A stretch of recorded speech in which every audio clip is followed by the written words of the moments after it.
OMTG. OMTG show number 23 for Wednesday, March 5th, 2014. That's our lovely studio audience. Always so full of verb, vim, and vigor. I love it. So welcome to our 23rd show. How exciting. We're young adults. So good evening, my lovelies. Yes, on the show tonight, we welcome back my dearest, closest gal pal and the co-host of Late Night Rendezvous, one of our other fabulous shows on the LNR radio network, Miss Amanda Gari. Yay! That's my butchest yay I think I've ever done. She's gracing us with her presence whilst our regular co-host, Tuppet Schmelsley, is rehearsing a brand spanking new play in Los Angeles. Details to follow. And our featured guest is none other than RuPaul's Drag Race Superstar, Shangela Laquifa Wadley, DJ Pierce from Seasons 2 and 3, and a little bit of Season 4. Say what? Oh, my gosh, what a show we have in store for you tonight. But before we wind up the show and throw all sequins to the wind, I want to remind our listeners that if you have missed any of our shows, and just why would you be so self-abusive, you can catch all of our previous show recordings at Spreaker.com/show/OH_MTG. And every time you listen to an OMTG show, a gay angel gets a full-service colonic cleanse. Bottoms up! I love it. I love it. So before we bring on the lovely Amanda Gari, let's just remind ourselves of some of her wonderful work here.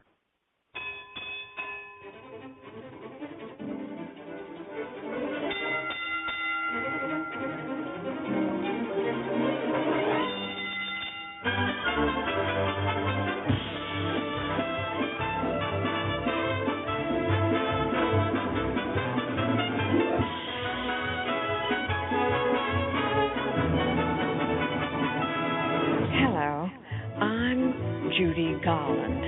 And even in the afterlife, we listen to Late Night Rendezvous on Spreaker. Spreaker? What the hell is a Spreaker? Hey, I'm getting paid for this, right? Oh, well, let's go to the door and see who that is. Hello. Who are you, young lady? Oh, hello, darling. I'm so happy to be back. I can't tell you. You really are lovely to have you. Marvelous. You're a marvelous young man. Well, thank you, sweetheart. And Miss Garland, it's just so wonderful to have you back from the beyond. I mean, I know you get lots of requests, but you always are at the ready when we ask you to grace us with your presence from the afterlife. And, oh, my goodness. Welcome, Amanda Gari. We know that's you. We know that's you. Oh, that's me. But I have to tell you. Oh, honey. I that tell you told me. I know. Aren't they lovely? Oh, they are so lovely. Yeah. So tonight we have your daughter, Liza. Well, Judy's daughter, Liza, and Lorna. And what's the other kid's name? Joey. Joey. Oh, yes, Joey. Well, who remembers? We remember Liza and Lorna. So, that's 2 out of 3 some people appreciate little Joey. A volume drip to the womb. Apparently he did not. A volume drip to the womb. That sounds like a country song. Let's write it. I love it. I love it. So now, welcome back for a second installment of The World According to Catmanda. We love it. We love it. Yeah. Oh, no, we should give you a definite little sound cue for The World According to Catmanda. Here goes.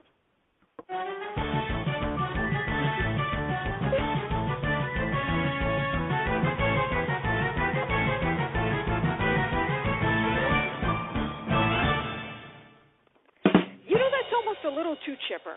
I don't know if I can handle it. Yeah. Well, because the first thing that we're doing, there's a lot of things that you can handle. Well, we'll get into that later. So, The World According to Catmanda, we start off with, of course, a recap of the 86th Annual Academy Awards. So, of course, we are a slave to the machine here, and we can't miss our awards. That's like the Super Bowl of entertainment for us who love, it's, you know, and to miss it is sacrilege, as you know. So, and I just want to add, just for this moment, that when my mother chose to discuss the Oscars with me, she said, I need to find out everything that you thought about the Oscars, including why wasn't Hugh Jackman hosting? He was supposed to host. And I said, no, he wasn't.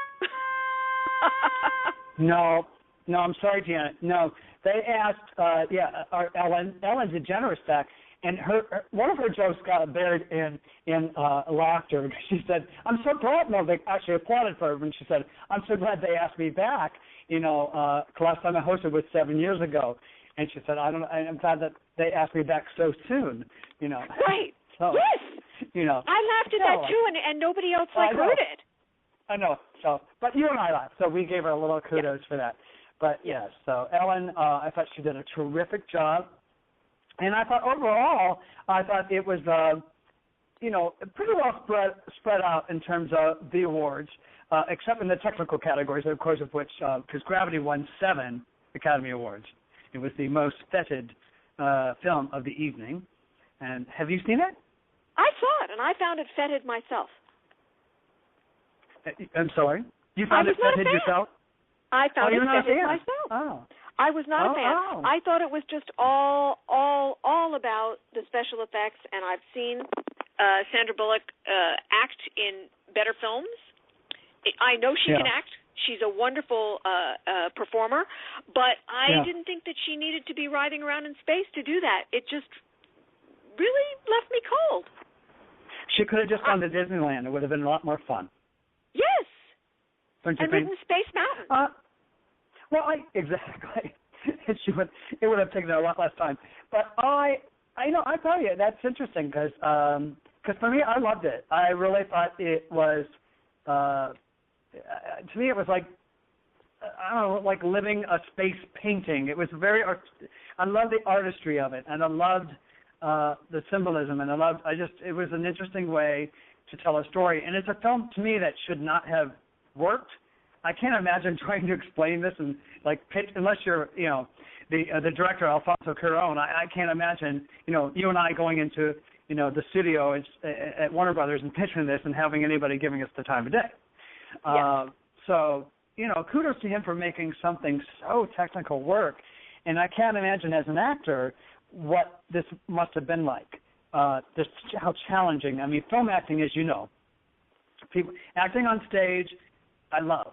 And acting on film and television is a whole different beast. And then you go to film, and that's an entirely different way of acting as well, and the approach that you have to, in order to deliver a really powerful performance. And it's, I just can't imagine, given the nature of what it took to make that film, what that must have been like as an actor. Well, that's why I applaud it for the technical aspect, but everything else left me cold. Well, space is very cold. It was, I don't think I could handle that. So now this next little award that went out, well, they're not so little, they're very heavy, from what I understand. Someday we shall know, dear. Someday we shall know.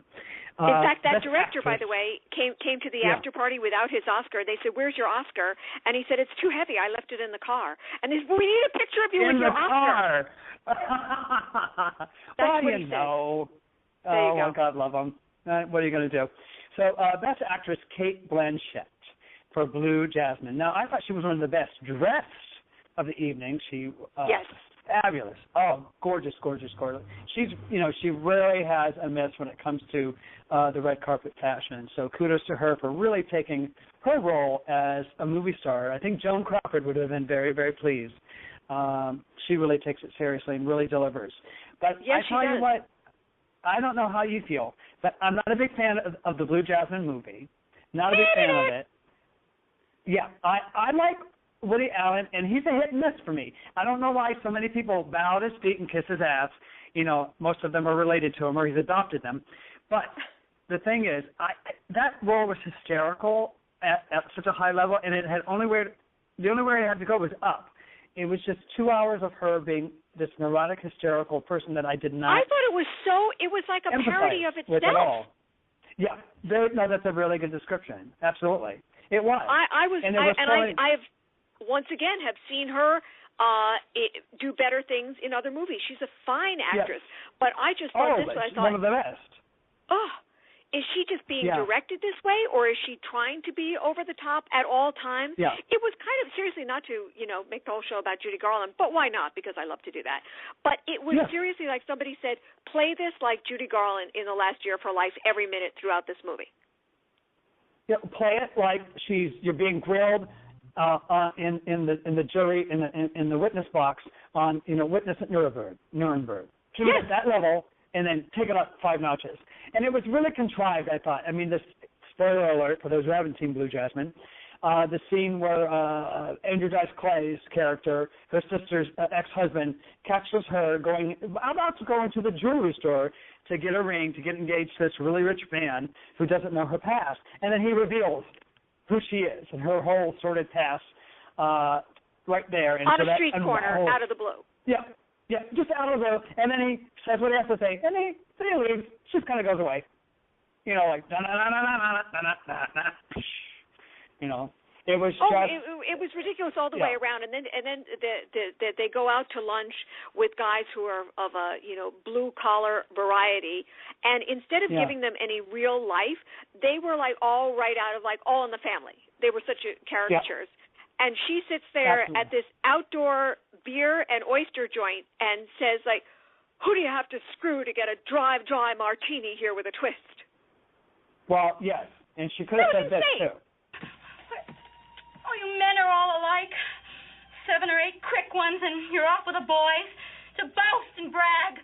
You better keep your mouth shut. Oh, I think I love him. Well, at least that was nuanced. Yes. See, now, if you're going to do it with humor, it works. God my bless God. you, Madeline Kahn. Thank you, Madeline. Oh, God, what a loss. I wish she was still with us. She was still brilliant. Wow. We lost her to cancer way, way, way too early. But, so, okay, enough about Kate. She won. Yes. Oh, yes. Okay. I would much rather have seen, and I'll tell you, and my boyfriend Luke and I saw this, and, I love him dearly, but we don't always agree on everything, because I don't think anybody should. But we both thought that the best actress of the year, of those who were nominated, was Meryl Streep. See, I in did August not. Osage County. What's that? I did not. I was Judi Dench and Philomena. I think Judy's had, No, I loved her work, but there was something about Meryl Streep's work in August Osage County that was it was like a master class in acting for me. I thought it was just wonderful. And for them to nominate her for an 18th time with no intention of actually awarding her to maybe, another 5 or 10 years from now, why bother? That's where the Academy kind of grates me sometimes with the politics that they play. But no, I think. Well, it gives her another chance to show up in a wildly inappropriate house dress to an award show.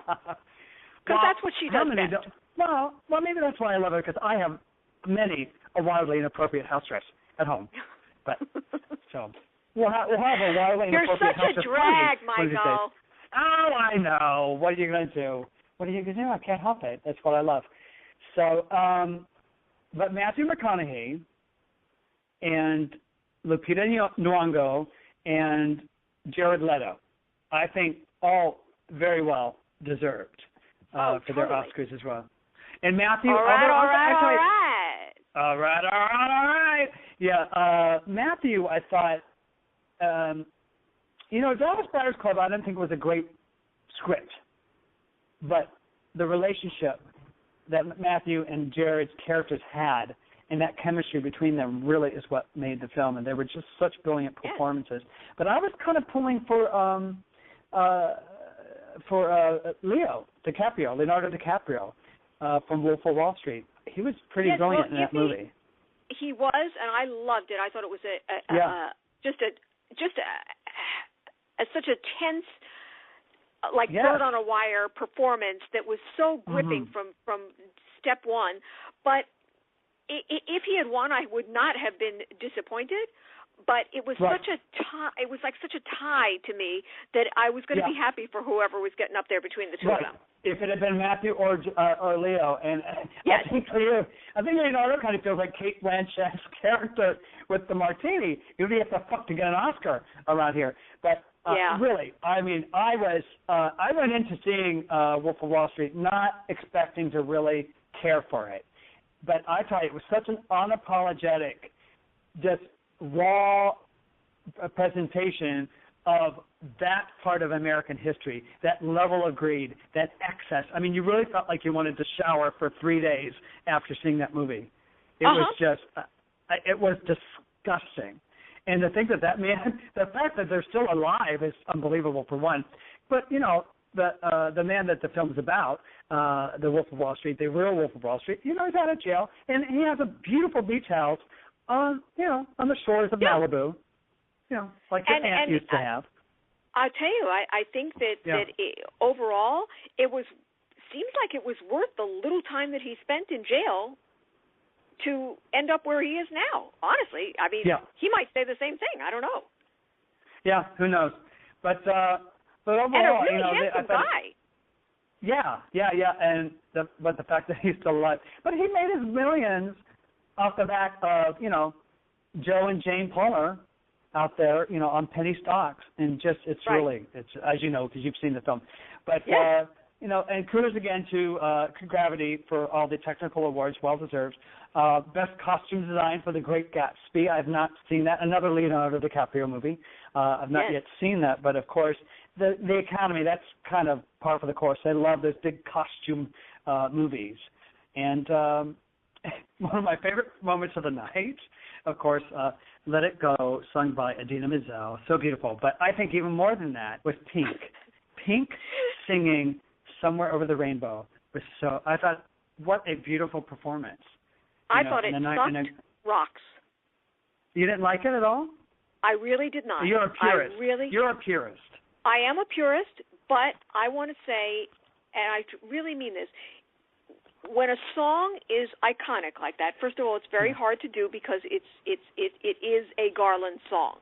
So if you're going to do something with it, you've got to really feel it and do something really special with it. And I feel in my lifetime of hearing that song done by other people, the only person who has nailed it is Sam Harris. Because what he did with the song was original, but it was still heartfelt. And I didn't feel her getting the meaning across of the lyrics for a second. And everybody was saying about her timing, her expression, her breaths to separate the word over into two syllables, doing O, and then 20 minutes later, ver. It didn't make it for me. Well, honey, it's not as bad as going, my country 'tis of thee. No, that was the prime. I mean, I want to plant a lot of trees in my yard, but no countries. Thank you very much. Okay. I want you to actually get that clip for the next show. I want to play this for the people. But I'll tell you what I did love. Aretha or the one from Pink? Oh, Aretha. Oh yes, of course. We got to get that. But you were saying. Yeah, you were saying. But what I was saying is speaking of people who can and do put it across for my money, was Bette Midler, who I thought knocked it out of the ballpark. It was so touching. All right. Yeah. It's interesting because I thought that was lovely, but I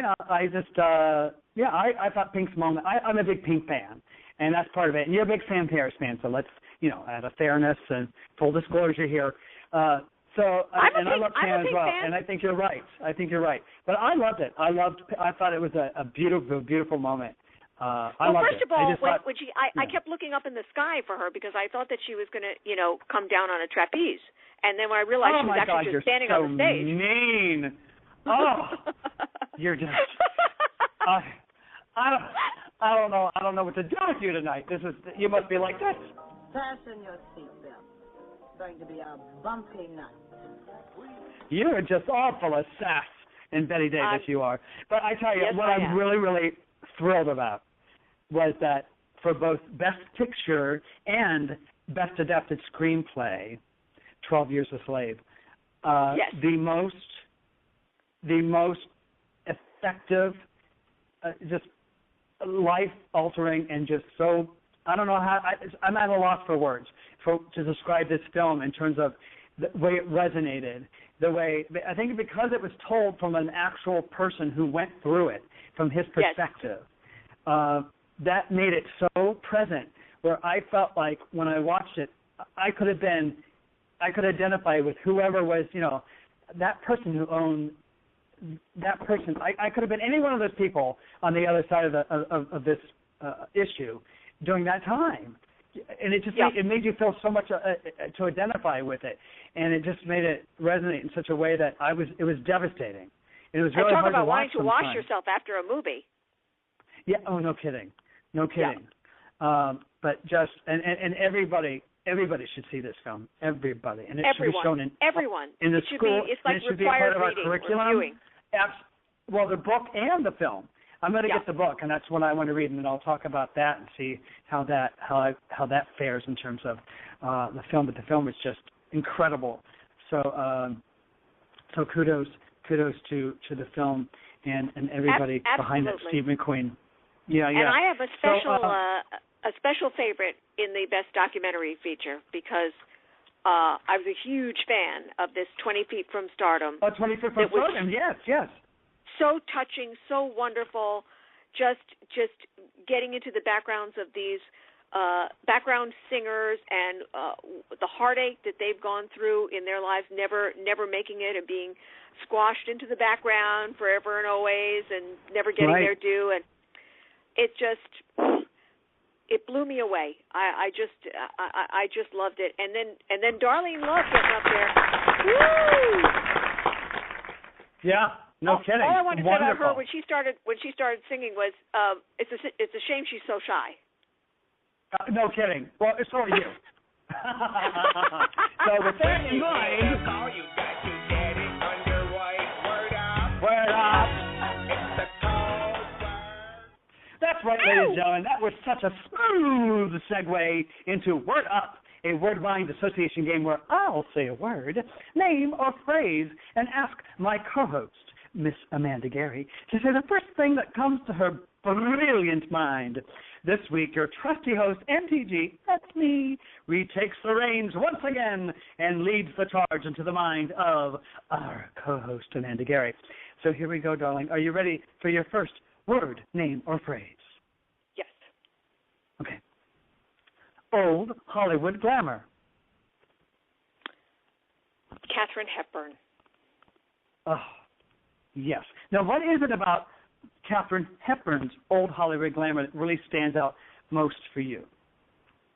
Her cheekbones. No, really. It was... Well, yeah, how can you mistake that? How can you mistake my cheekbones, Amanda? Thank you so much for calling them. I really appreciate it. It was that indelible style. She was never too much. It was always understated. She knew exactly what to wear that looked good on her body, and she was one of those at the forefront, like Chanel, with pants for women. She was like, no, I'm not gonna listen to what anybody in Hollywood tells me. I'm going to do what I think is right for me, and she did it, and she always looked great doing it. Well, you know who I thought that Charlize Theron in that Dior gown. That was old Hollywood glamour. That was just stunning to me. Just stunning. Absolutely stunning. Yes. And Sandra Bullock, kudos to Sandra too, for really who captures that old Hollywood glamour. I mean, from head to toe, with the hair, the makeup, the jewels. And what I didn't get, speaking of old Hollywood glamour, what I didn't get are so many of these beautiful gowns that these women were wearing, like Amy Adams, and no necklace, no jewelry. It was weird. That's a very new thing to go with nothing. Viola Davis looked like she was wearing some girl's prom dress that she didn't want to wear in the first place. Hideous. And no, Joel, what the hell, people? Okay, with that in mind, the next word, name or phrase. Okay. Plastic surgery. Kim Novak.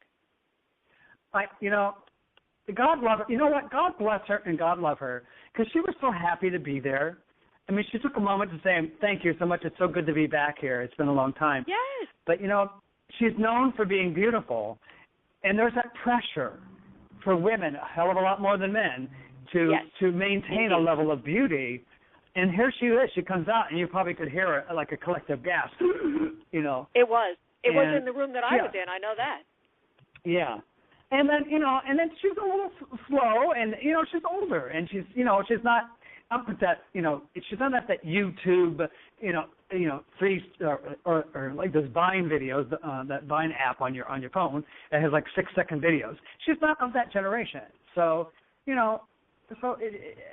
that stood out a little bit more because her pace is a lot slower. Her pace, her pace was slow, but that's okay. I mean, not everybody has to be. And I was fine with that, yeah. Yeah. And I loved when she opened up the envelope. You're going to love this. And it was really sweet to me. So I just hope that people aren't too harsh and they take that moment to look at and really kind of talk about some of the things that we just mentioned right now. Well, here's the thing. Here's the thing that I always say about this when it comes to the plastic surgery thing, and I'm not against it. I'm not one of those people who's going to stand on my high horse and say, oh, anybody who gets plastic surgery is ridiculous. No, but there's a way to do it right, and there are some prime examples in Hollywood of those who have admitted to it, who have done it right. And top of the list of one of the older women is Jane Fonda, who looks like $1 million because whatever she did was just how you're supposed to look after plastic surgery, refreshed, not tied up into a knot on the top of your head. Yeah, that's how you feel sometimes. Okay, dear. Yes. This next one, I want to know what you have to say about it because there is something to say about it. Idina Menzel. Adele Nazim. Hakuna Matata. There is now a John Travolta name generator. Have you seen it? Oh, have I seen it? I did it. I thought that was whoever got on the top of that was the funniest thing. Oh. Yeah. I can't remember what my name was, but it certainly wasn't Michael Taylor Gray. Oh, my God, Idina Menzel. I'm like, John Travolta trying to act straight like he doesn't know one of the biggest voices on Broadway.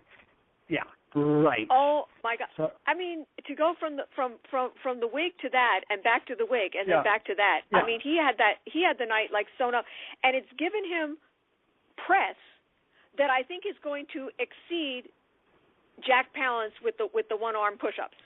Oh, yeah. And let me tell you, ladies and gentlemen, I've worked the rehearsals for a couple of Academy Award productions. And, the reason that happened with John Travolta is that I can tell you right now, he didn't show up for rehearsal. And that what you saw was him reading that for the first time from the prompter. Now, keep in mind, backstage, on either side of the stage right or stage left, are scripts of the show as well. So he could have taken a moment to read the script to see what he was going to read on the teleprompter instead of squinting like he did and just butchering one of the greatest voices on Broadway of our time, Idina Menzel's name, and then who ends up winning the Oscar. But, that gives her some mileage, too, so kudos to her. Oh, late night, Tonight Show with Jimmy Fallon, so which is going very well. God love him. So, kudos to her. But John, shame. Do your homework, show up for rehearsal. You're getting paid anyway. So, they get those wonderful swag bags, which are worth thousands and thousands of dollars. Quit being a lazy son of a bitch and show up. Thank you. This has been I know, a public because, service in one of those swag bags might be a better wig. You never know. Oh, hell, you can only pray for that, right? Let's go. Okay, your last... Because our guest for this evening is none other than, Shangela from RuPaul's Drag Race. We're really excited to have Shangela tonight. DJ Pierce, a good friend. And, and we'll talk to DJ. I met DJ at the Celebration Theater in Hollywood a while back. And so I just ran into him recently at a gas station because as you know, I have plenty of gas, but my car was almost out, so I had to fill up. And lo and behold, the universe presented DJ Pierce a.k.a. Shangela. So I'm really excited to have him on this evening. So he should be driving up here any moment in his little pink Corvette and knocking on the door and just, running up the stairs in his little heels. So we'll see. We'll see. So we look forward to having him on the show. Now, your last word, name, or phrase, because, there are no... As you've learned from the show, honey, there are no commas, periods, or any punctuation in my speaking for the entire show. No, I've noticed that. I have to take a value just to listen to you. Please, I've got hundreds of them. So, okay, your last word, name, or phrase. Selfies. Broken Twitter. Wasn't it? I thought, this is. Yeah, like, ha, ha, ha. Yeah, that's going to... And, my God, she did. Wasn't that funny? She did. And that was an awesome picture to see. I loved it.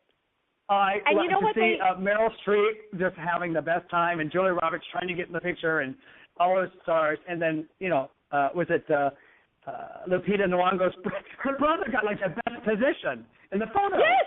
Practically next to Bradley Cooper. I'm like, here she is way in the back. She won the award. But God, you just scramble. It's scramble for the best position in the shot. That was just a lot of fun. I thought it was a lot of fun. And there was a little bit of backlash in the paper about saying, did Ellen try too hard to make the Oscars like part of the social media generation, et cetera? And why the hell not? Hello, that's her job. That's her job. She's getting paid. She's getting paid to give them big ratings. Yeah. Mm-hmm. I thought it was brilliant. And the only sad thing for me was I wasn't there to get a piece of pizza. But that's all right. That's all right. Because we ordered some while we were watching the show. What's that, honey? Meryl Streep ate both your pieces. I'm going to have to talk to her about that. But Ellen had on Oscar. Interesting, the pizza guy's name was Oscar. Isn't that funny? He and his brother are from Moscow originally, Russia, for you kids who don't know your geography. And they own that pizza shop. Big Mama, Big Papa's Pizza, not too far away. And he thought he was delivering it to just some writers there. And so he got there, and they ushered him, and the next thing he knows, she's there, and she goes, just follow me. And he's like, where am I going? She says, just follow me. And next thing you know, he's on stage. And he was adorable. Oh, he was wonderful. And she had him on the show. I watched the clip earlier, and she gave him his tip, which was about $600 that she had collected, and she added $400 more, so he got a $1,000 tip. And I thought that was really, really cool. That was a lot of fun. Yes. Just a lot of fun. Yeah.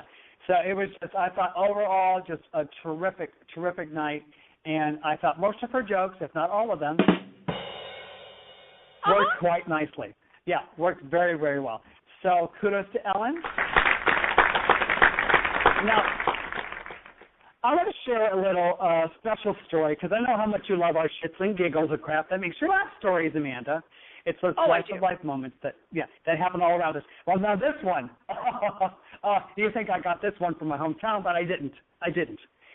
From Weird Stories on HuffingtonPost.com. Brother and sister kiss in jail after getting arrested for meth at Walmart. Once again, brother and sister kiss in jail after getting arrested for meth at Walmart. Why is it always Walmart? Why? Okay, here goes. And you know what? Here's another interesting part about that title. Yeah. If it were in my personal situation, the brother and sister kiss part would be more outrageous than the getting arrested for meth part. Oh, yeah. Because you know him only too well. But anyway. Honey, right? Moving on. There's another story, ladies and gentlemen. Let's dig into that one later. Okay, brother and sister in jail after getting arrested for meth at Walmart. Here it goes. Mom would be so proud. A Texas brother and sister arrested on meth charges are now accused of prohibited sexual contact after police say they began kissing on the lips while behind bars, according to the Montgomery County Police reporter. Charlene Ellett was detained by officers at a Walmart in Porter, Texas, after employees accused her of shoplifting.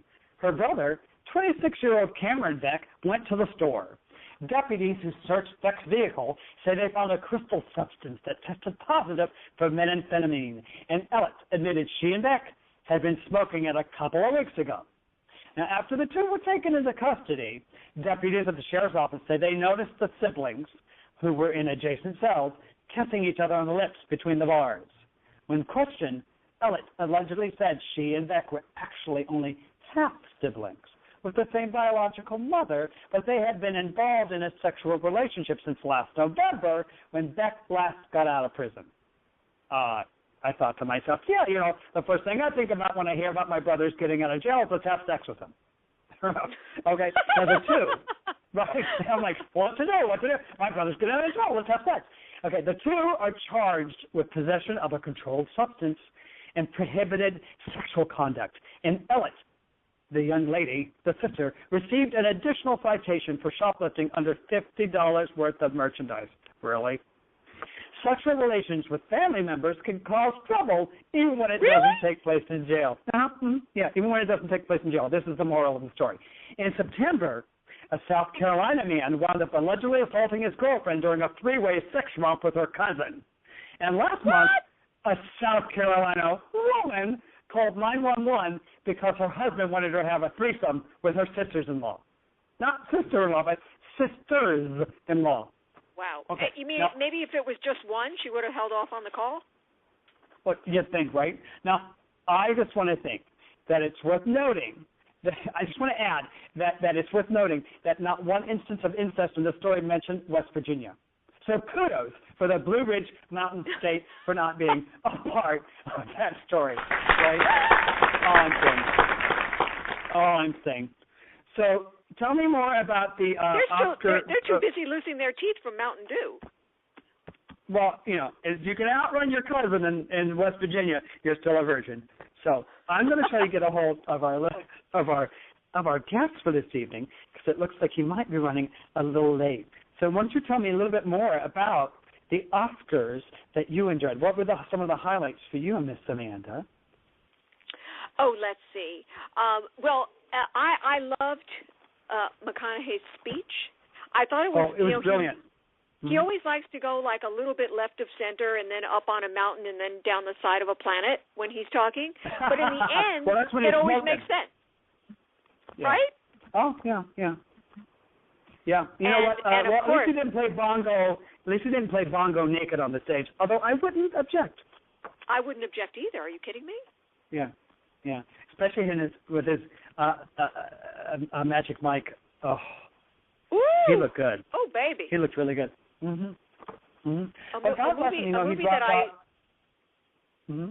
movie that I saw and enjoyed with you, Michael, when we kept having a collective sigh. Yeah. About every 10 minutes kidding. in that movie. Yeah. Wasn't that something? And Lupita's speech, was there a dry eye in the house? She was brilliant. She is so eloquent. Love her. I just love her. Well, ladies and gentlemen, we have a real treat for you. Listen up. RuPaul's Drag Race. May the best woman win. RuPaul's Drag Race. RuPaul's Drag Race. May the best woman. Oh my goodness. I knew it. I could feel it in my bones.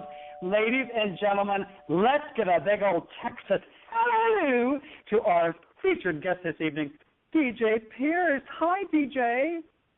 All right for the Texas size, hallelujah. Oh, a big Texas size, hallelujah. It's all in all caps and 3 exclamation points because 1 is not enough for you, honey. Well, thank you. Hi. Well, hello, and that's Miss Amanda Gari. She's of Hollywood royalty, if you did not know that. Did you know that? Oh, well, that's wonderful. I always love to meet a fellow queen with a crown. Oh, honey. We're all queens. We are all queens here. We're all wearing our crowns tonight in honor of you. We're so thrilled to have you on the show tonight. Thank you for availing us, because I know that you're quite the busy performer, the Hollywood starlet. Now, DJ. I love being on the move, but but thank both of y'all for having me, for sure. Well, thanks for being had. Bang. He's adorable. We love to. I first met DJ, ladies and gentlemen. I met him at the. I was telling Amanda earlier, DJ, before you arrived in your pink Corvette. I love that car that you drove up to the studio today. It's beautiful. So before you arrived, yeah, I told her that we had met at the Celebration Theater, and you were doing the Daddy Machine, a wonderful, wonderful children's play. It was just delightful, and you were so much fun. And we just hit it off and became fast friends, and it was so lovely to see you the other day. I said, Amanda, I just went in to get gas at a gas station in West Hollywood, and look who was there, but DJ Pierce. That was me. It was exciting. And look at us and all you were, Celebration Theater, the alumni. Yeah, all three of us have hit the boards at the Celebration Theater and left our indelible mark. So, but before we delve into the depths of DJ here, let's give a little bit of background on this beautiful young man. His story starts as a little boy with big personality and even bigger hair, and I think that is true still today. A native of Paris, Texas, yeah, right? A native of Paris, Texas, you just grew into your hair and your personality. A native of Paris, Texas, the second largest city of Paris in the world, DJ grew up as an only child with a single Army vet mom, a hardworking aunt, and the most lovable church every Sunday grandparents you can imagine. His grandpa was a pig and cattle farmer, ranch hand, but luckily DJ didn't follow in the family biz. He spent his childhood singing in the church choir, kicking butt in Atari Pole Position, and tracing dresses from the bridal section of his granny's JCPenney catalog. I just think that's wonderful. That's one, and our studio audience is in love with it. Oh, stop.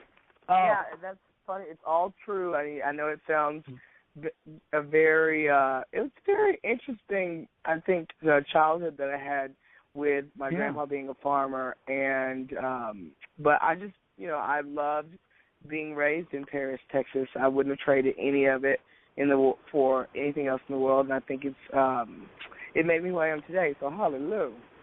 And it was a great movie. Paris, Texas. Yes, of course. Oh, man, Amanda, she's very well versed in the Hollywood. So get prepared. Get prepared. Now I'm going to go back and talk a little bit about growing up in Paris, but I just want to let our audience know, because they're going to be tuning in addition to DJ's notoriety as Shangela on RuPaul's Drag Race, we've enjoyed DJ's work on the TV shows like Glee, Community, and Two Broke Girls. You're taping a segment of E's Hello Rocks this week, and you're in the midst of a 25-city tour of Unbroken, and upcoming March 29th at the Castro Theater, you're going to be doing Drag Queens of Comedy. So I'm only wondering, okay, are you dating a scientist who's cloning you? Because how can you possibly be doing all this? Well, I don't think the world could use another one of me at this point. But it's just been. I don't know. But the funny thing is, well, not so funny, but I had broken my leg on stage in New York about 4 months ago, and I've just had a really awesome recovery with a lot of hard work, of course, and thank the fans and my family and everyone a lot. But I just Where did you recover? To be able to be back on the move now. So I think I'm just trying to put everything in these first 2 months back. Well, you're certainly throwing everything into the fire. Oh my God! Because it's like a bonfire. It's not like a little sitting by the cozy fireplace, winter fire. This is a bonfire you've lit with all these projects. Unbelievable. So where did you convalesce? As long as I don't get way too close to the fire, then I'm all right.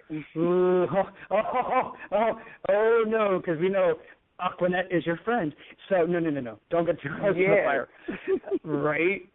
So, now, where did you convalesce? Where did you recuperate and heal from this broken leg?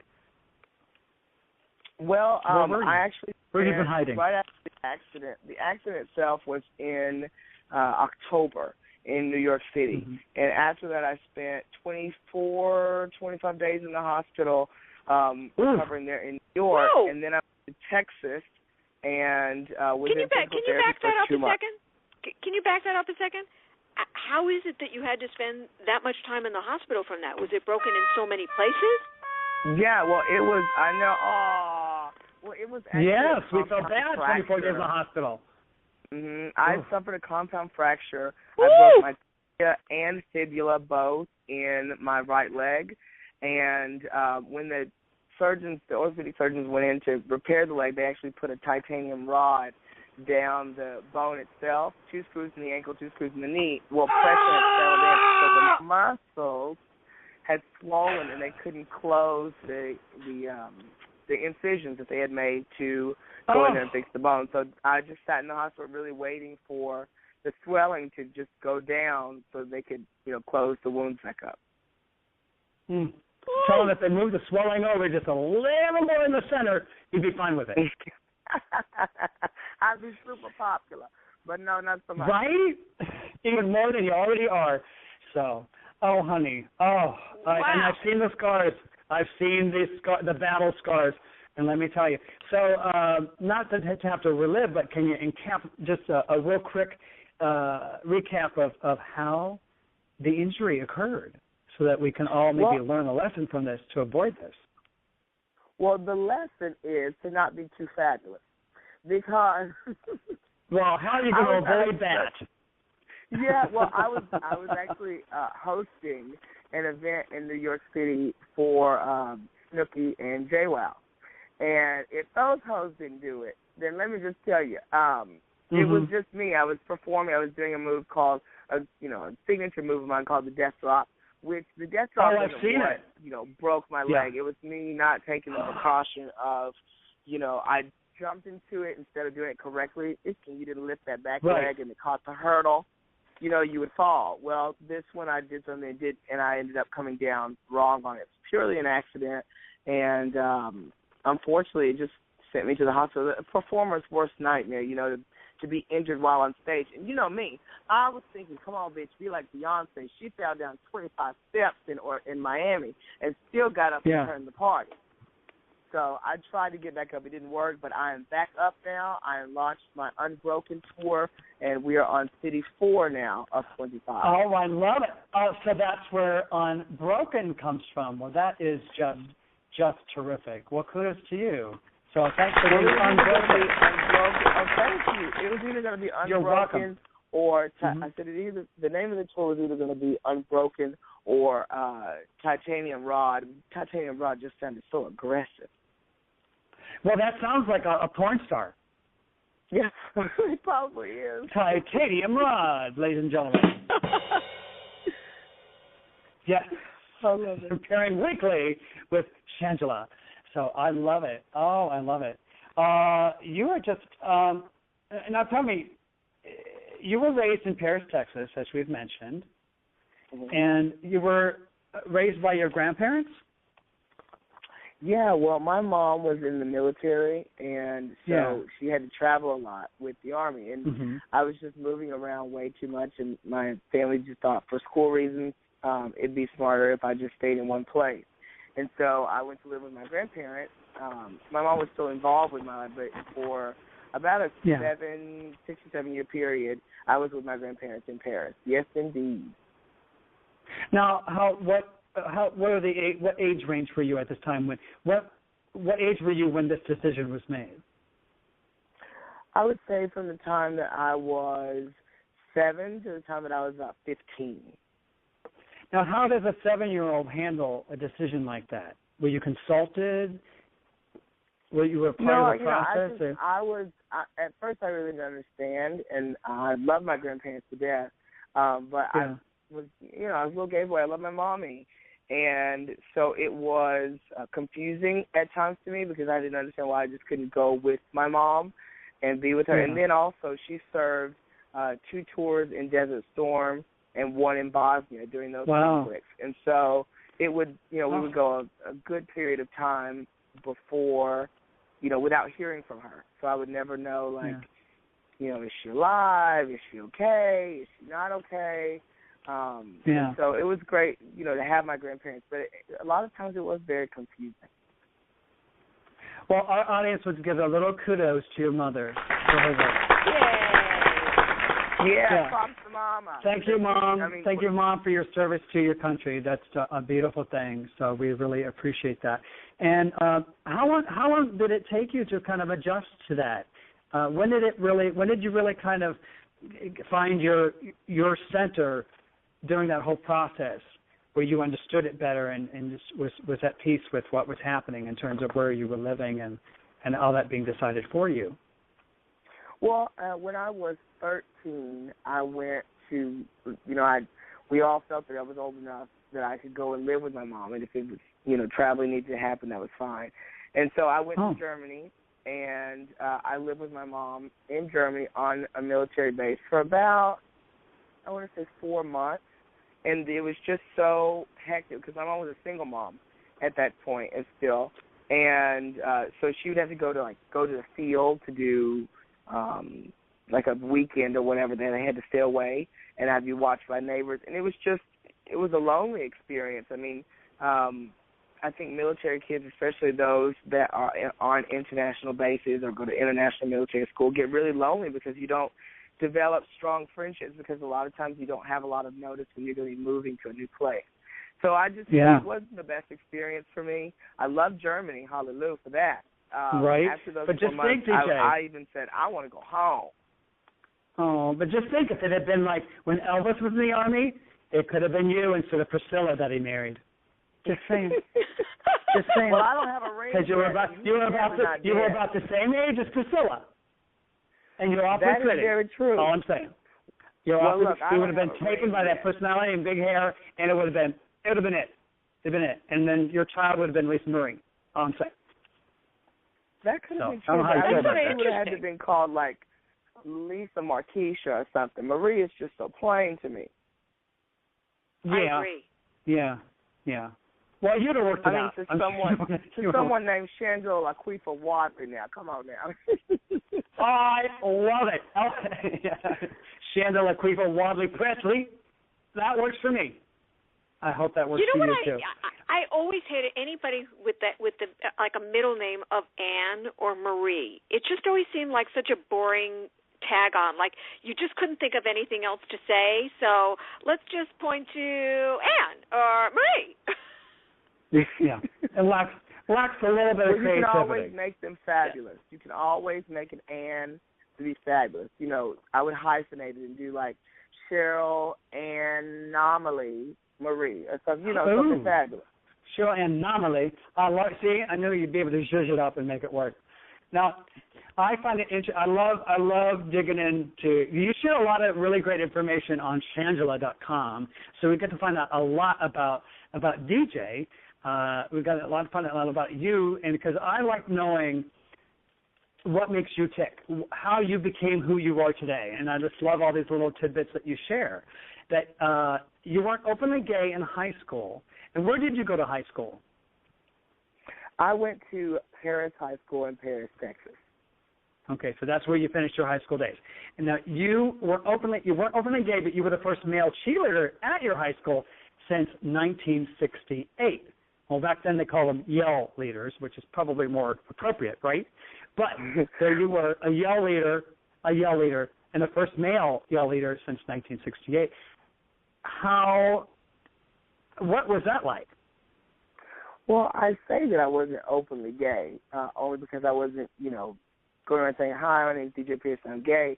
But I don't think I ever was not gay, per se. I just was me. And I think that everyone, luckily in high school, there were always, occasionally people that didn't like me, but I was so involved in everything. And I think that's just because anyone who has been raised in the house with their grandparents may know this experience where I just wanted to be out of the house a lot. And so I was. Can't imagine that. My involvement was across the board. Like I was high school cheerleader. I was also captain of the debate team. I was president of the student council. I was on the home ec team. Honey, give me anything, I was there. And that way I got to meet a lot of different people and be involved with a lot of different activities. And so people I was just DJ. It wasn't necessarily something other than that. So I was excited finally be a cheerleader because I've got all this crazy energy of mine out, honey. I could just dump all that out on the field talking about the Wildcats. You know what? Those were my high school, too. We were the Wildcats as well. How do I like that? Oh, we probably have some matching uniforms. Right? We were red. We were crimson and gray, Ohio State colors. I was a Wildcat, too, and I never played any sports. You still are, you cougar.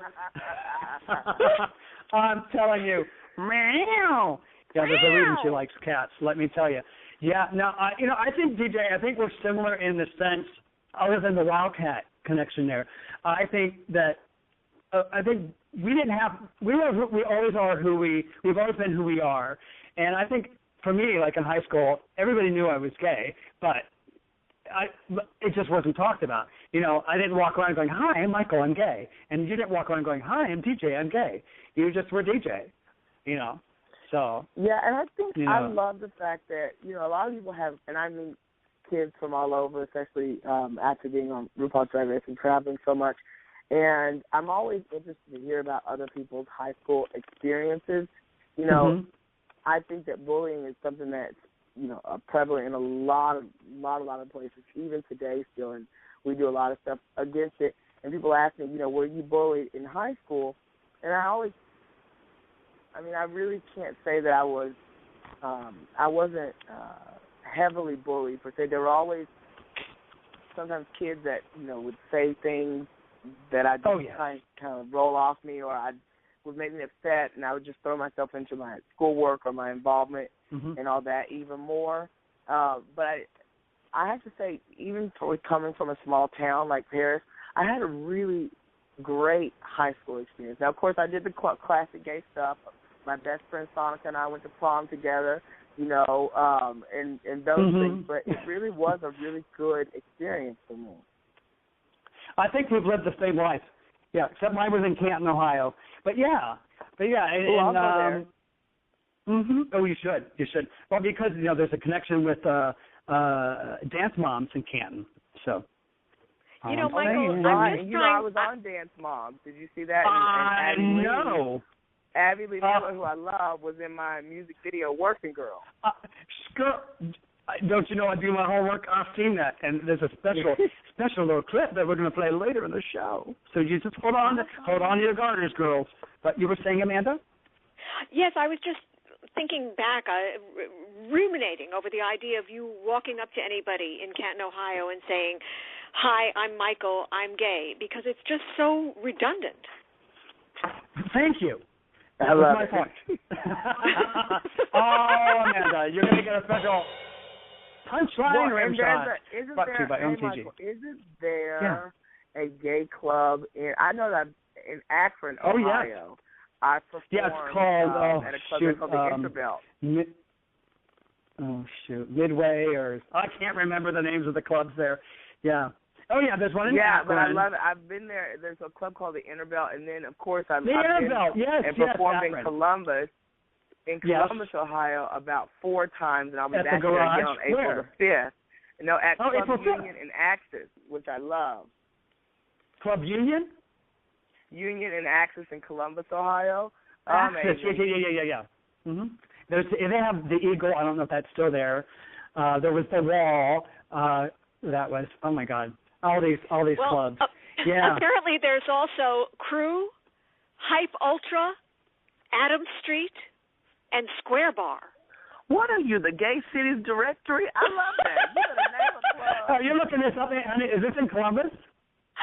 No, Canton. Oh, Canton. Canton. Wow. I'm telling you, Canton. Yeah, one of their bars. They list it as like the premier gay bar in Canton, Ohio, and I'm like, really? It's 2 rooms and a bathroom, a bar, a dance floor, and a bathroom. When Paris, Texas gets a gay bar, I will be there for the ribbon cutting ceremony, honey. Oh, well, I think it's only appropriate, and I think you should help make that happen. I think you have the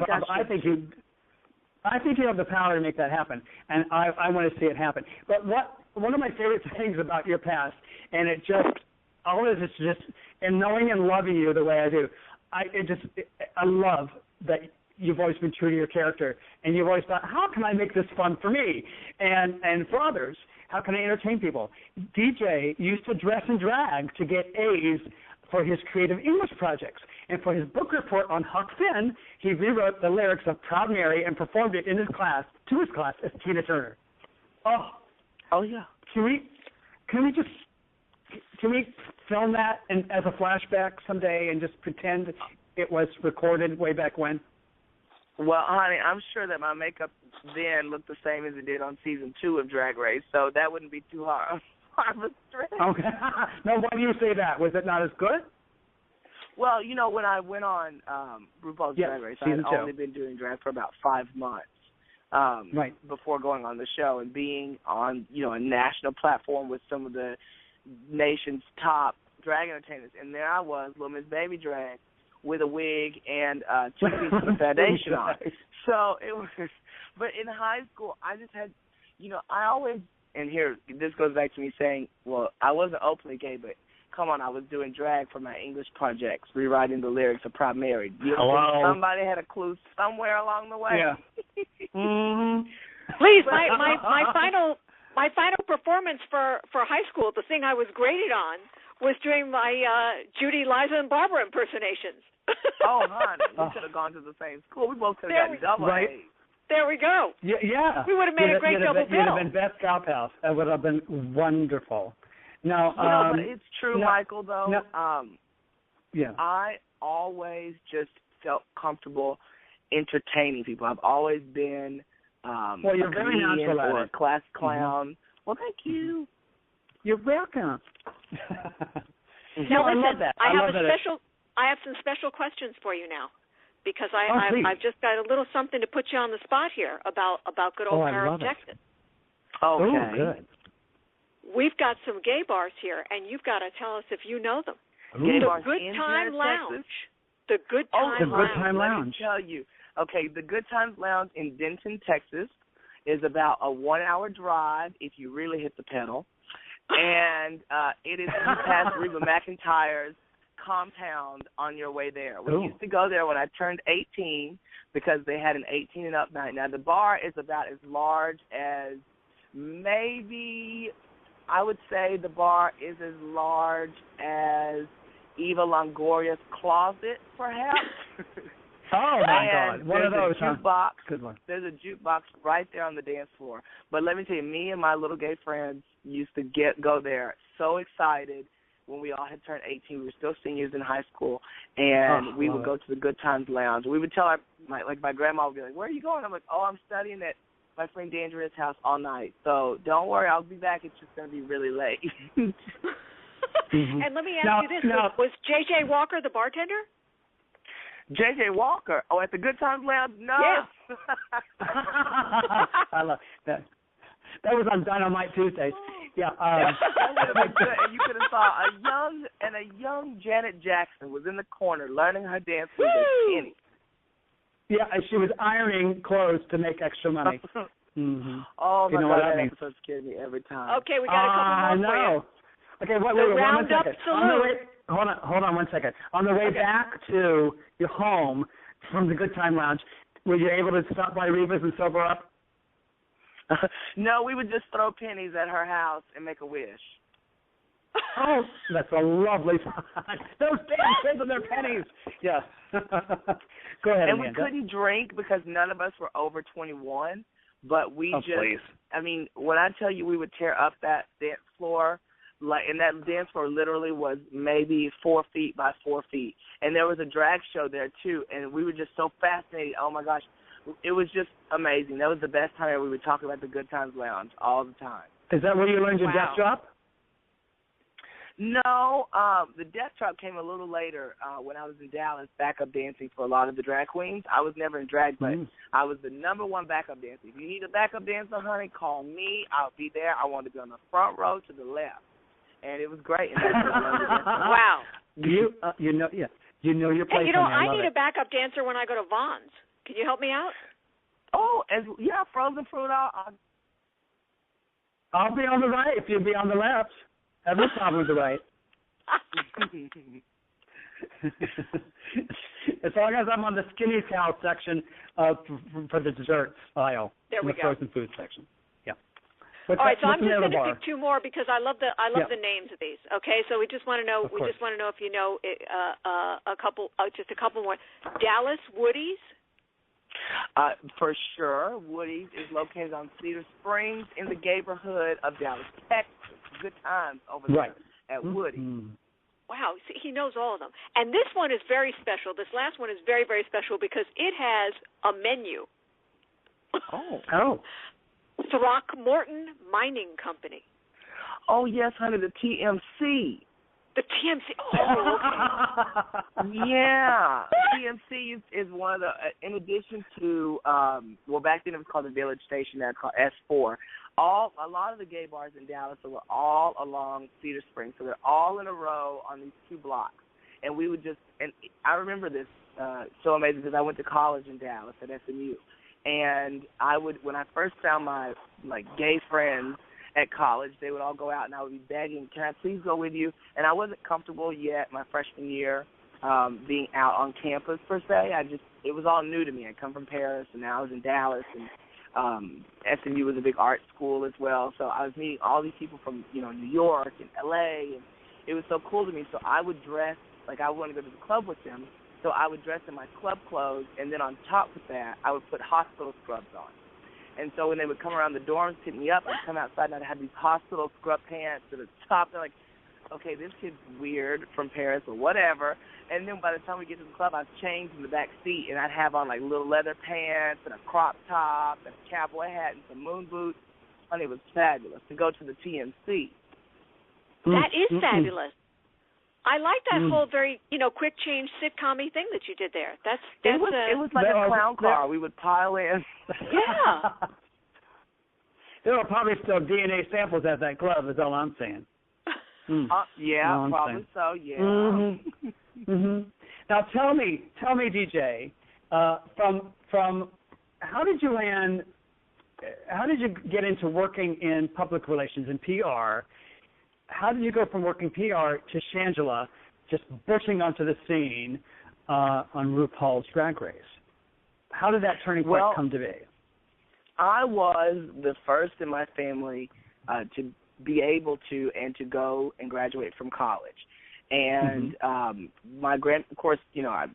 we grew up poor, and my grandparents worked really hard to help to get me, to get a great education. And then I actually was awarded an almost full scholarship, academic scholarship to SMU. So to have that opportunity, I really wanted to make sure that, I studied something that I could give back, make money and give back to my family. And I always loved communications. I was fascinated by events and PR. And so I graduated with a degree in corporate communications and public relations from SMU. And from that, it just went to me working in different corporate. Thank you. But we always applaud. TGI Fridays. We always applaud in education.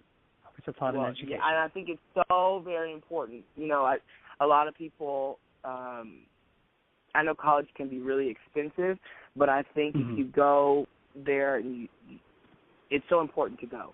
And I had some of the best experiences ever in college. I studied abroad in Spain for almost a year, and then I met so many great people and built so many great relationships, even to today. I would never, want to trade that experience ever. And so I wanted to, be able to get a good job and give back to my family, and that's what I did. I started working in corporate PR. I worked on the Hill in D.C. for a small amount of time, and I came back to Dallas and worked for TGI Fridays corporate for about 2 years. And I had the best experiences there. But then, I just felt I wasn't living my fullest best life. I mean, the 9-to-5 kind of office job thing worked for a lot of people, but it just wasn't for me. I didn't feel like I was doing everything I wanted to. So you weren't being your authentic self. Come on, Oprah. Mm-hmm. So I saved up money, and I made a decision that I wanted to move to Los Angeles. I saved up money for about 6 months. I told my family, and then I packed up my car, quit my job, and moved west and to be an actor. Yeah, but this is part of how your story, I think, has been told from that standpoint of how you went from New York to Los Angeles. Let's give a listen.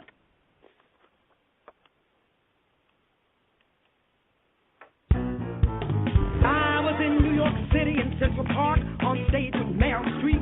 Found his way backstage, my biggest fan now doing deep. Begin the week. I don't remember week. Take it off the floor, boy, close the door. Now tell me what's your drink. I got nowhere to stay, but I'm coming to LA to be a reality show drag queen. In education and lots of dedication. I said, come on, you can move in with me. You can live downstairs, stay out of my bed. You're gonna see me from A to Z. I got a drag queen living in my basement, and he's my baby boy. I'm a baby boy. I got this. That is the theme song from Jennifer Lewis and Shangela. Oh my goodness, it's playing again. Okay, that's the theme song of Jennifer Lewis and Shangela, a wonderful new web series. And that kind of tells your story of how you got from New York to Los Angeles, does it not? Yeah, I love that. Now that to me, working with Jennifer Lewis and, getting to know her better and becoming friends is one of the most amazing stories, I think, of my life. It's one of those stories that validates to me that about manifestation, and if you think on something, hard enough in your life, that it will just come to be in your life, and you don't even sometimes have any control over that. And that I used to love and watch.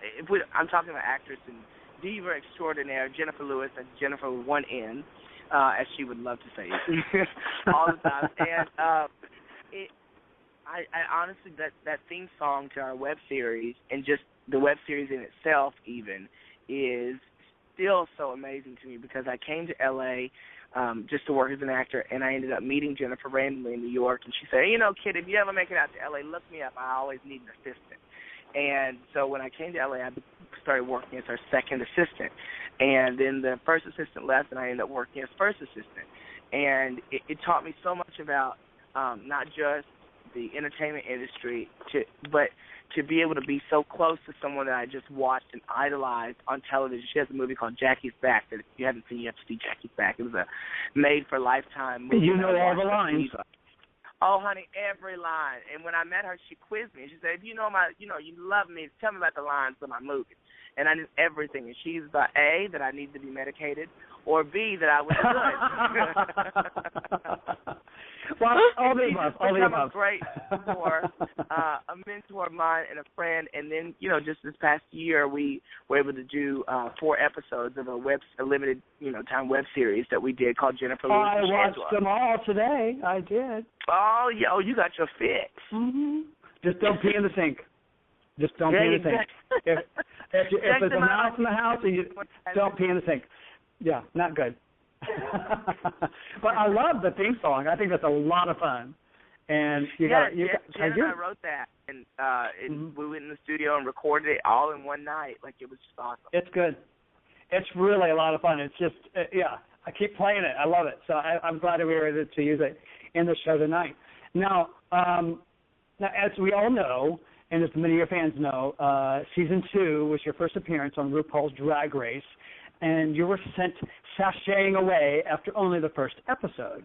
So how did you turn that into a win for you? Because you certainly have turned that into a major win for you. Others may have just looked at that and, wiped the dripping mascara off their face and walked away. But no. What did you do to make that a win? Well, first, I wore waterproof mascara, so that was very helpful. That's why I say waterproof. Yes, you. Waterproof? Well, to be honest, when I went on Drag Race, at first I never wanted to. My intention was never to go on RuPaul's Drag Race. I kind of fell into doing drag. I always loved drag queens, and I used to back up dance in Texas for, Alyssa Edwards, who was my drag mother, who's on Season 5 of Drag Race, and a lot of other people, Whitney Page and Asia O'Hara, and I was just kind of a behind-the-scenes person that liked to zip people up and, help you with your rhinestones and all that. But you learned a lot from that. That was really valuable information that you were able to use. Totally. And I started, I did a stage play in L.A. called La Cage aux Faux with the Knightsbridge Sister. Yay! And I played at the Knightsbridge. Jacob. Oh, I'm sorry? Mm-hmm. At the Knightsbridge, Renee. Oh, yeah. Totally. At the Knightsbridge. Yeah, I went to college with him. I played Claudine or Jacob in the stage play, and so the guy who worked there in hair and makeup, Ricky, he was like, oh, you need to. My friends are doing a show over at Here Lounge, and I choreographed a number for them, and the night before they were supposed to go on, a guy got sick. And they asked me if I'd fill in doing Beyonce's Single Ladies because I knew the moves. And Ricky said, oh, God, do your hair and makeup, girl, come on. So that's how I started doing drag for the first time. And then the club ended up hiring me to come back and host shows. So I've done maybe 10 shows total when the Drag Race producer said, you should come and do Drag Race, apply. I said, no, I don't want to, it's not my dream to be on TV as a woman. I'm working, 9 to 5 right now doing PR downtown in L.A. at the time I picked up a job. And they were like, no, come audition for the show. Well, the final night I auditioned, I ended up getting on the show. And trust me, I didn't know much about it. I hadn't even seen the first season of Drag Race. So I thought, I'm about to be on the show. I should probably look and see how this whole thing works. Because that's what a surprise you want. Yeah, and I called them and asked them, like, hey, just wanted to find out, what do we do about the person that we bring to do our hair and makeup? Like, do they stay at the hotel with us when we're filming or what? And they were like, oh, no, honey, you don't bring anyone. You do your own hair and makeup. And at the time, I wasn't doing my own hair and makeup. I was thinking, oh, my God. So I got a tutor, like literally a makeup tutor, to come to the house for like a week. And every day he would do half of my face, and I would try to match it on the other side. When I went to Drag Race Season 2 for that one episode I was there, I had a piece of paper with 18 steps on it of how to do your makeup. So all the other girls, it was so hilarious to see. Oh, my gosh. No, I wish people could have been there to see these faces because, it's day one, everyone's getting their makeup out to do their makeup for the runway. And here I come with my piece of paper, like, step 1, shade. Step 2, foundation. And all my brushes were labeled. Like, the guy had labeled my brushes, like, use this one for your crease, use this one to apply your eyeshadow. And the girls were looking at me like, what? Oh, and I'll never forget my sister, Sahara Davenport, she rests in peace now. She was on that season with me. And she looked over and said, sister, what are you doing? Because we had gone to SMU together, so she knew me as DJ, but she had never met Shangela before. So she was like, what are you doing with this paper? And I said, girl, these are my makeup steps. Don't worry, I'm on 2. I'm on step 2. I'm going to get done. Don't worry. And I'm on step 2. I'm on 18. I'm on 2. I'm 18. So it was awesome. But then, I was the first to sashay away. Looking back on it, I was way, eons behind the other queens in how much they knew. But one thing I always had was confidence and belief in myself. And even though I wasn't the most seasoned or professional person with regard to makeup or sewing, I always loved myself. And I think that's the biggest part of being an entertainer or a drag queen is just believing that you're fabulous. No one else will believe it if you don't believe it yourself. And, so being on the show, even for that one episode, gave me even more of a confidence boost. Like, you know what? I enjoy doing this. I'm not going to quit. I'm going to keep on going, and here we go. And so I went off and competed in a pageant, California Entertainer of the Year, and I started touring myself, just doing job after job after job and getting better and learning and watching. I tell kids all the time who ask me, like, Shangela, I want to be a super drag queen or a drag queen. What's your advice? And I said, well, first of all, don't be afraid to make a mistake because – trust me, honey, I made $1 million. It was just in front of 1 million people. But at the same time, you can watch and learn and grow, and that's how you learn is by doing it and making the mistakes, but always believe in yourself. Just always have the confidence in yourself and be happy about sharing that. Enjoy what you're doing. It's drag. Have a good time. Well, the learning comes in how you get back up. So that's what's fascinating to me. It's really how you turn that moment and turn it around, and all of a sudden, there you are, the big surprise for Season 3. So how did that come about? Well, I actually, when the time came around for me to go and audition for for the auditions to be open for Drag Race Season 3, everyone was like, are you going to audition again? I don't think it's for me. I've been on there already. I got my chance. I had a great time. But I want to work as an actor as well, and there was a part in a film that's called, what is it? I got cast as one of the lead roles in a film called Leave It on the Floor, which they ended up still making, and but it shot at the same time that Drag Race Season 3 did. And I was like, no, I'm going to do this film. I'm going to be an actor. And, I'm not concentrating necessarily on drag. I want to be, work as an actor. And right. But I still put in an audition tape for Drag Race because I felt like, you know what, I've worked my rear end off this last year, and I would love to have another opportunity to show Ru, because I really felt like RuPaul did believe in me. Like, we didn't spend a lot of time together during the filming of the show. You really only get to see Ru when you're being filmed because they don't want it to be unfair. But right. Even in that amount of time, I always looked up to RuPaul, and I thought, like, Ru believed in me and put me on the show. Let me at least show that, hey, I've spent a year working my butt off, and here's what I can do now. And they ended up, the producer called me the day after I put my audition tape in and said, hey, we have an idea. We've seen your growth. We'd like to invite you back on the show. We're going to keep it a secret and surprise. I said, oh, did you like my audition tape? And they said, what audition tape? They hadn't even gotten it yet. Really? So, again, when things happen in your life, yeah, it was amazing. Like, they really were like, well, where did you send it? We haven't gotten it yet. And it's just when you put the right... So they were just paying attention to the stuff that you'd been doing? Yeah, because I worked a lot around L.A., and I kept them in the loop. Time to go out, I invited them to different shows. They come to see the California Entertainer of the Year pageant, which was at the House of Blues in Hollywood. So all of that, right. When you put a certain energy towards something, I think that if you really want it bad enough and it's for you in life, then it's going to happen. Yeah. Wow.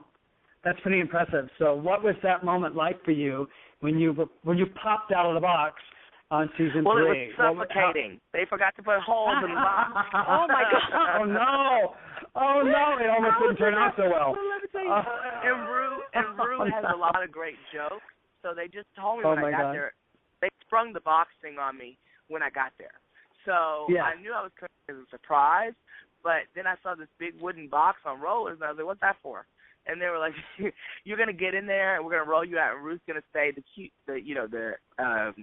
cue is he's going to say redunculous. And that's when you jump up out of the box and say, hallelujah, I'm bad bitches, all that.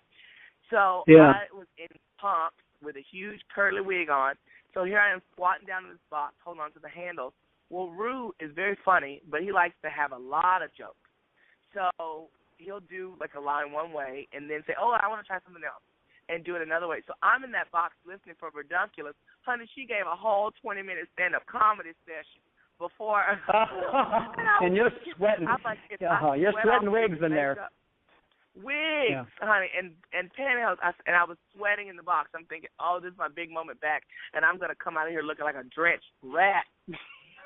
Oh, not pretty. Oh, but you look fabulous. You really did.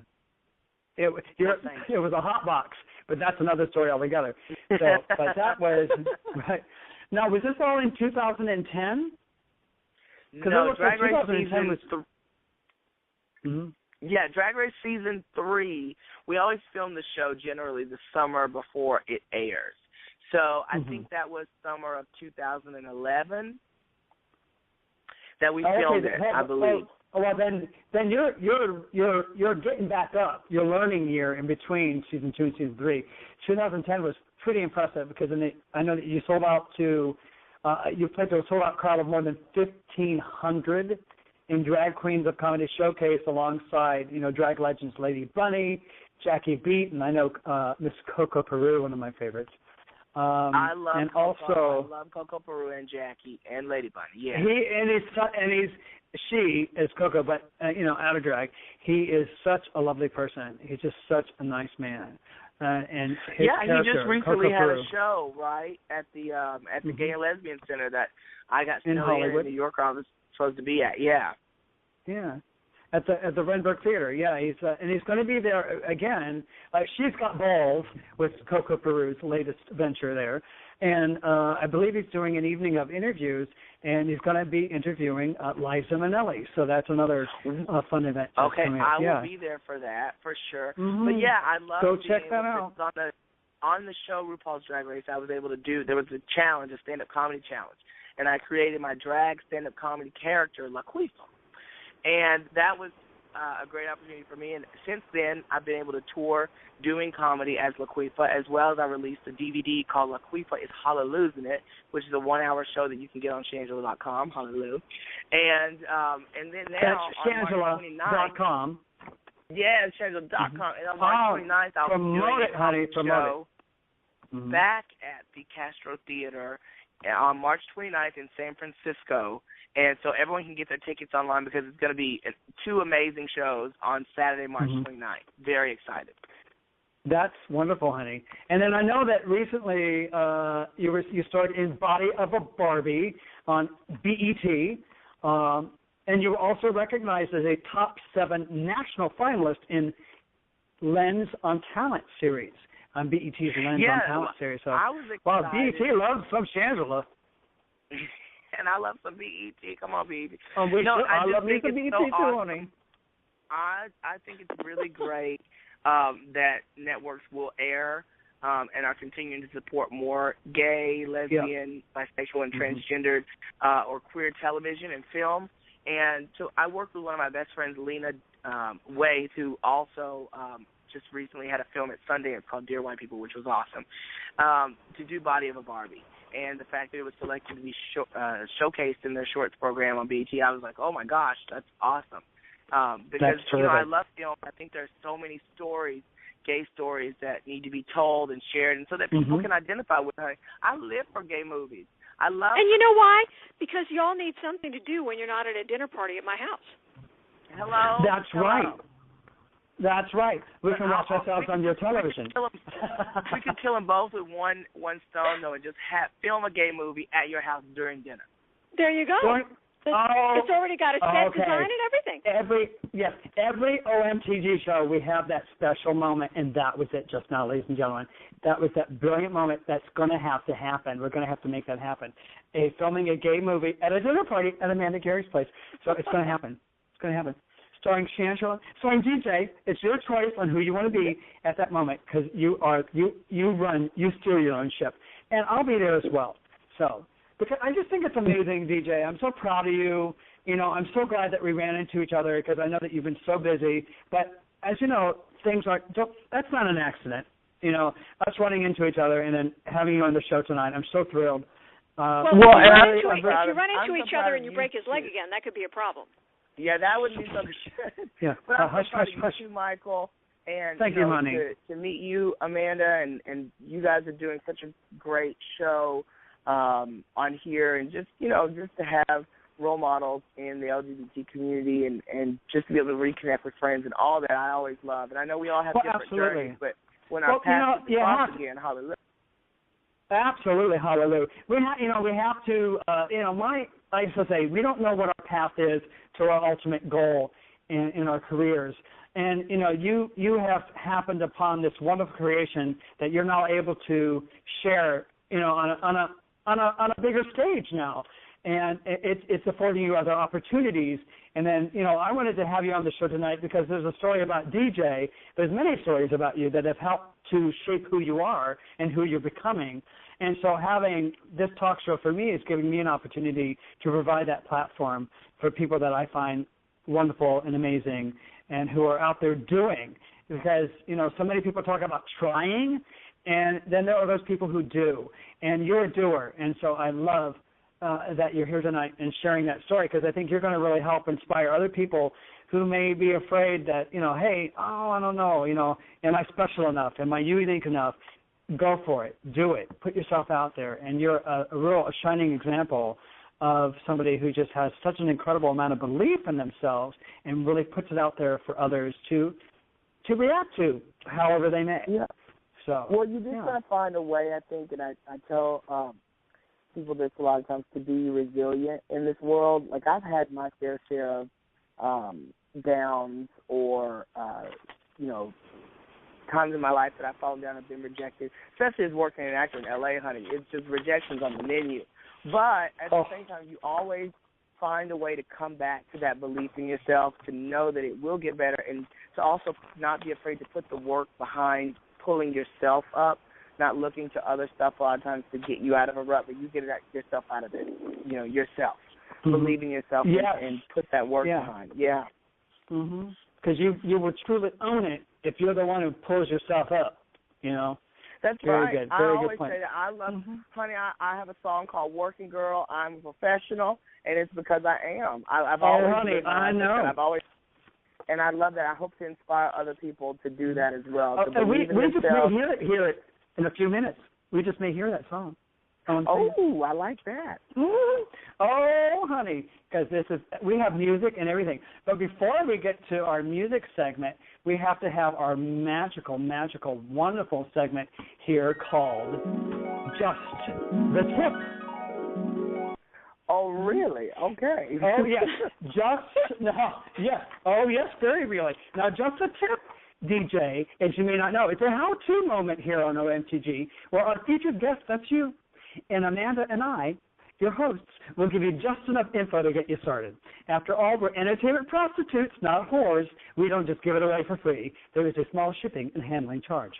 Now, lovely. Our featured tip tonight, it's not really a tip, it's more informational, but I want you to give some commentary on each one of these 10 individuals from our list of 10 famous drag queens of color, posted on BET.com.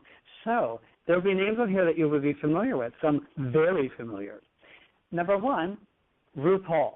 From his 90s single, Supermodel, You Better Work, to the hit reality series RuPaul's Drag Race, Season 6 of which premieres Monday, February 24th. That already premiered on Logo. Nobody has done more for the popularizing of drag culture than RuPaul. The blonde diva is arguably the most famous drag queen on the planet.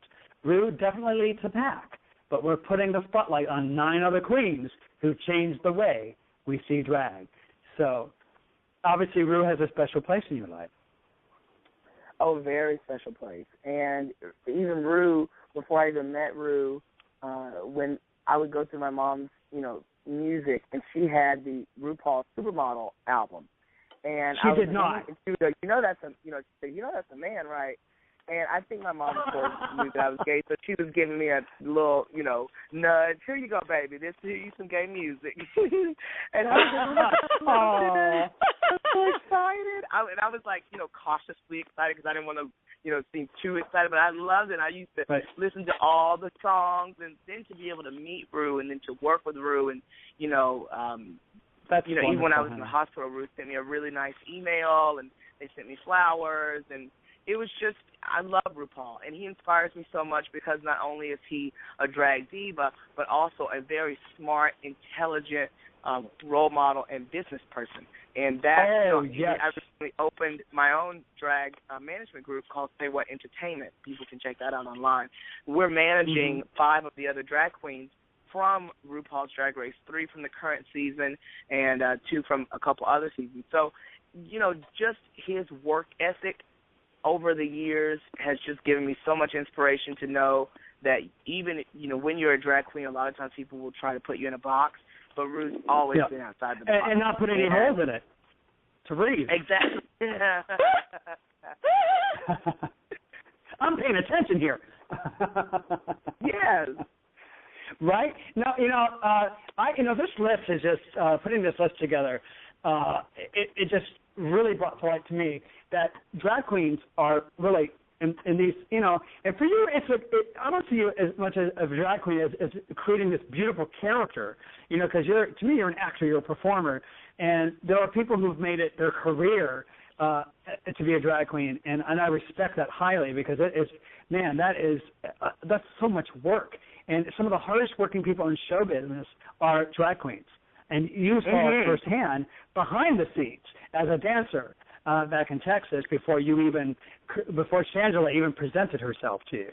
So, you're right, Michael. People have no idea a lot of times, even in local bars in your local city, and I've traveled all over the world working with some super talented queens all over the world, from, Dublin to London to South Africa, everywhere.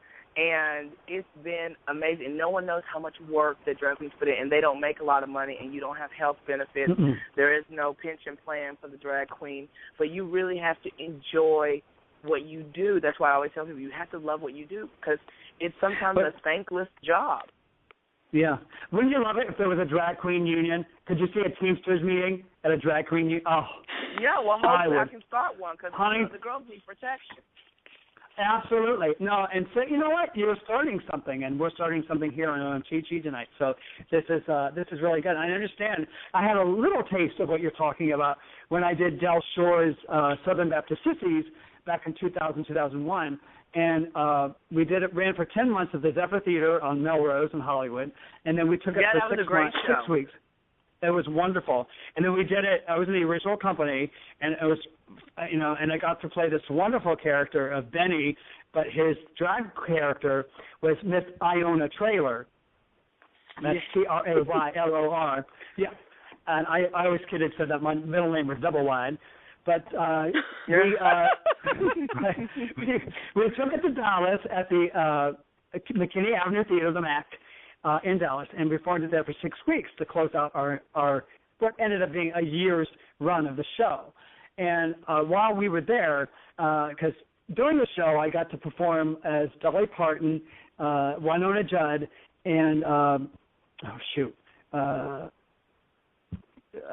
country singer, Delta Dawn. Who am I thinking of? Anyway. So, but the biggest thing was I got to do Dolly Parton. I did her 9 to 5 song upstairs in the Rose Room upstairs in JR. You know, the JR is the club. I know that space very well. Oh, honey. And I got ready backstage with all the queens from the club, and I kept a safe distance out of respect because I'm like, here I am in their space. And Tanya but Tucker, I watched. Tanya Tucker, thank you. Oh, thank God, man does all the research. So I appreciate it. Yeah, Tanya Tucker. I was a cheerleader. I wasn't really doing an impersonation of her, but it was one of her songs. But so there I was in my Dolly Parton drag, and just watching because there was the Mother Queen there, of course. That had been there for years, and then there was some other performers there as well. Most likely that was Valerie Lohr. And I think I'm from Dallas, so I know that cast very well, and they're all such, in Dallas, the type of drag, a lot of times there's a lot of pageantry, and it's very. Going on RuPaul's Drag Race, I got to be open to a lot of different types of drag. I'm from Texas, so it's very it's illusion. I don't want to say it's perfect, but it is perfected in a way. There's a certain, there's a certain je ne sais quoi, let's just say, to Texan drag queens that is very similar a lot of times, in which, it's just you aim for beauty, and the hair is big, and you have jewels on, it's rhinestones, and it's Thank God I have all that for my Dolly character. That's the main right. And those girls in that room, Valerie Lohr and Crystal Summers, and Alyssa got her start there, and there was Whitney Page, and all those, Miss Sassy, all those girls are so great. I'm always been so inspired by them. So I hear you with that. Yeah, I mean, here we are back in the back bar area, which is like where all the booze and everything is. It's not pretty. It's not like a nice dressing room. But there was a little cubby of a space where she was, where the drag mother was, Valerie Lohr, and so there was a nice. I mean, there was that's her space. So I picked a shelf where where some of the potato chips and other bar foods were, and that's where I set up my camp for myself. Truly, seriously. So, but that was a real lesson for me. I gained such an immense respect in that moment for these people who give their life to this form of art, to this performance art. Well, if not your life, you certainly almost gave it some part of yours, Michael, because I was there the night you did that split, and we thought you were going to speak and sing in a really high voice. My chance for children was shot to hell. Yeah, I did my own Jeff's drop there, and I left some change on the floor. Yeah, but no, that's just I love your story, and I love, like I said, our path to where we're headed is not, no pun intended, a straight line. So here we are, DJ, you and I, right? But here, let's move on further down our list. 10 famous drag queens of color from BET.com. Number 2, Sylvester. Now, Sylvester wasn't just a drag queen; he was a pop star with a powerhouse voice. He topped the Billboard charts for songs like 1988's "Someone Like You," 1978's Dance Disco Heat, and the 1978 classic You Make Me Feel Mighty Real. Sylvester passed away in December 1988 at 41 years old, but his impact on pop culture is unforgettable. You remember Sylvester? I love the song, and don't make me start hitting the notes right now, but when it goes, You Make Me Feel, that was it, honey. And that song, when I saw it in the film Studio 54, it was just, it was awesome. I loved it. And so, yeah, his music and his imprint have not gone anywhere, honey. It's fabulous. Oh, wonderful, wonderful. Trailblazer, that one. Number 3, Pepe La Beja. She became a star after she was featured in the 1990 documentary Paris is Burning. Fabulous. Pepper's background is in the Black and Latino ballroom scene, mother of the House of La Beja, a subculture known for family, fashion, and voguing, made famous years before Madonna. In 2003, Pepper passed away at 53 years old, but he is known as an icon in the ballroom circuit and beyond. Have you seen Paris is Burning? Yeah. Let's just go props to my mom again. Props to my mom again. She had a copy on VHS of Paris is Burning, and she would say to me, like, I'll never forget, I think it was my senior year of high school, and she just said, have you seen that? She'd point to it. Have you seen that movie over there? You should watch that sometime. It's really good. And that's all she would say. And so, of course, I look at it, there are men in makeup on the front, and I'm like, what is she trying to say about me? But at the same time, I'm like, oh, my God, I love it. So that's what I got. Now, your mom gave her life to the service in the armed forces, and God bless her. You know, because, as you know, not the most progressively minded, perhaps, environment to be in. Right. You know, here she is, a black woman with a gay son, and she is so encouraging and accepting and loving and kind to you. Yeah, I have a great mom. I'm very fortunate. You know, I didn't really have a relationship with my dad because my parents divorced when I was like 5. But and he went back to Saudi Arabia, which is where my dad's family lived and is from. So I lucked out with one of the best moms in the world. Even when I was in the hospital those 25 days, she came up from Dallas. She was there the first day that I woke up, you know, in the hospital. And she stayed with me in a recliner that, you know, folded into a bed or whatever in the hospital, same hospital room with me for 3 weeks. And, honey, spending 3 weeks with me in pain, the only child, it can be a lot. But she did. Did she bring that VHS copy of Paris is Burning with her? No, we just did reenactment. Oh, that's perfect. So that's how you made it but through. I love Pepper LaBeija. I loved it. I love Pepper. Now, when do we get to meet your mom? I want to meet your mom. We have to meet her. She has to come to the filming of our gay movie that we're going to do at Amanda's dinner party. Oh, she's going to beg to be in the kitchen because Mama loves to cook. Oh, great. Well, Amanda is a fabulous cook as well. So we'll have a shootout in the kitchen. Yes. Perfect. I love it. Now, number 4 on our list is Dorian Corey, who was also featured in the documentary Paris is Burning. Known for his talent and wisdom, Corey's most quotable line in the documentary was, "Shade is I don't tell you you're ugly, but I don't have to tell you because you know you're ugly." And that's shade. Oh, honey. Honey, Miss Dorian was the best. I loved it. I said, honey, I don't have to tell you. Look, you're all ugly. Miss Dorian. Reading. She made the film for me.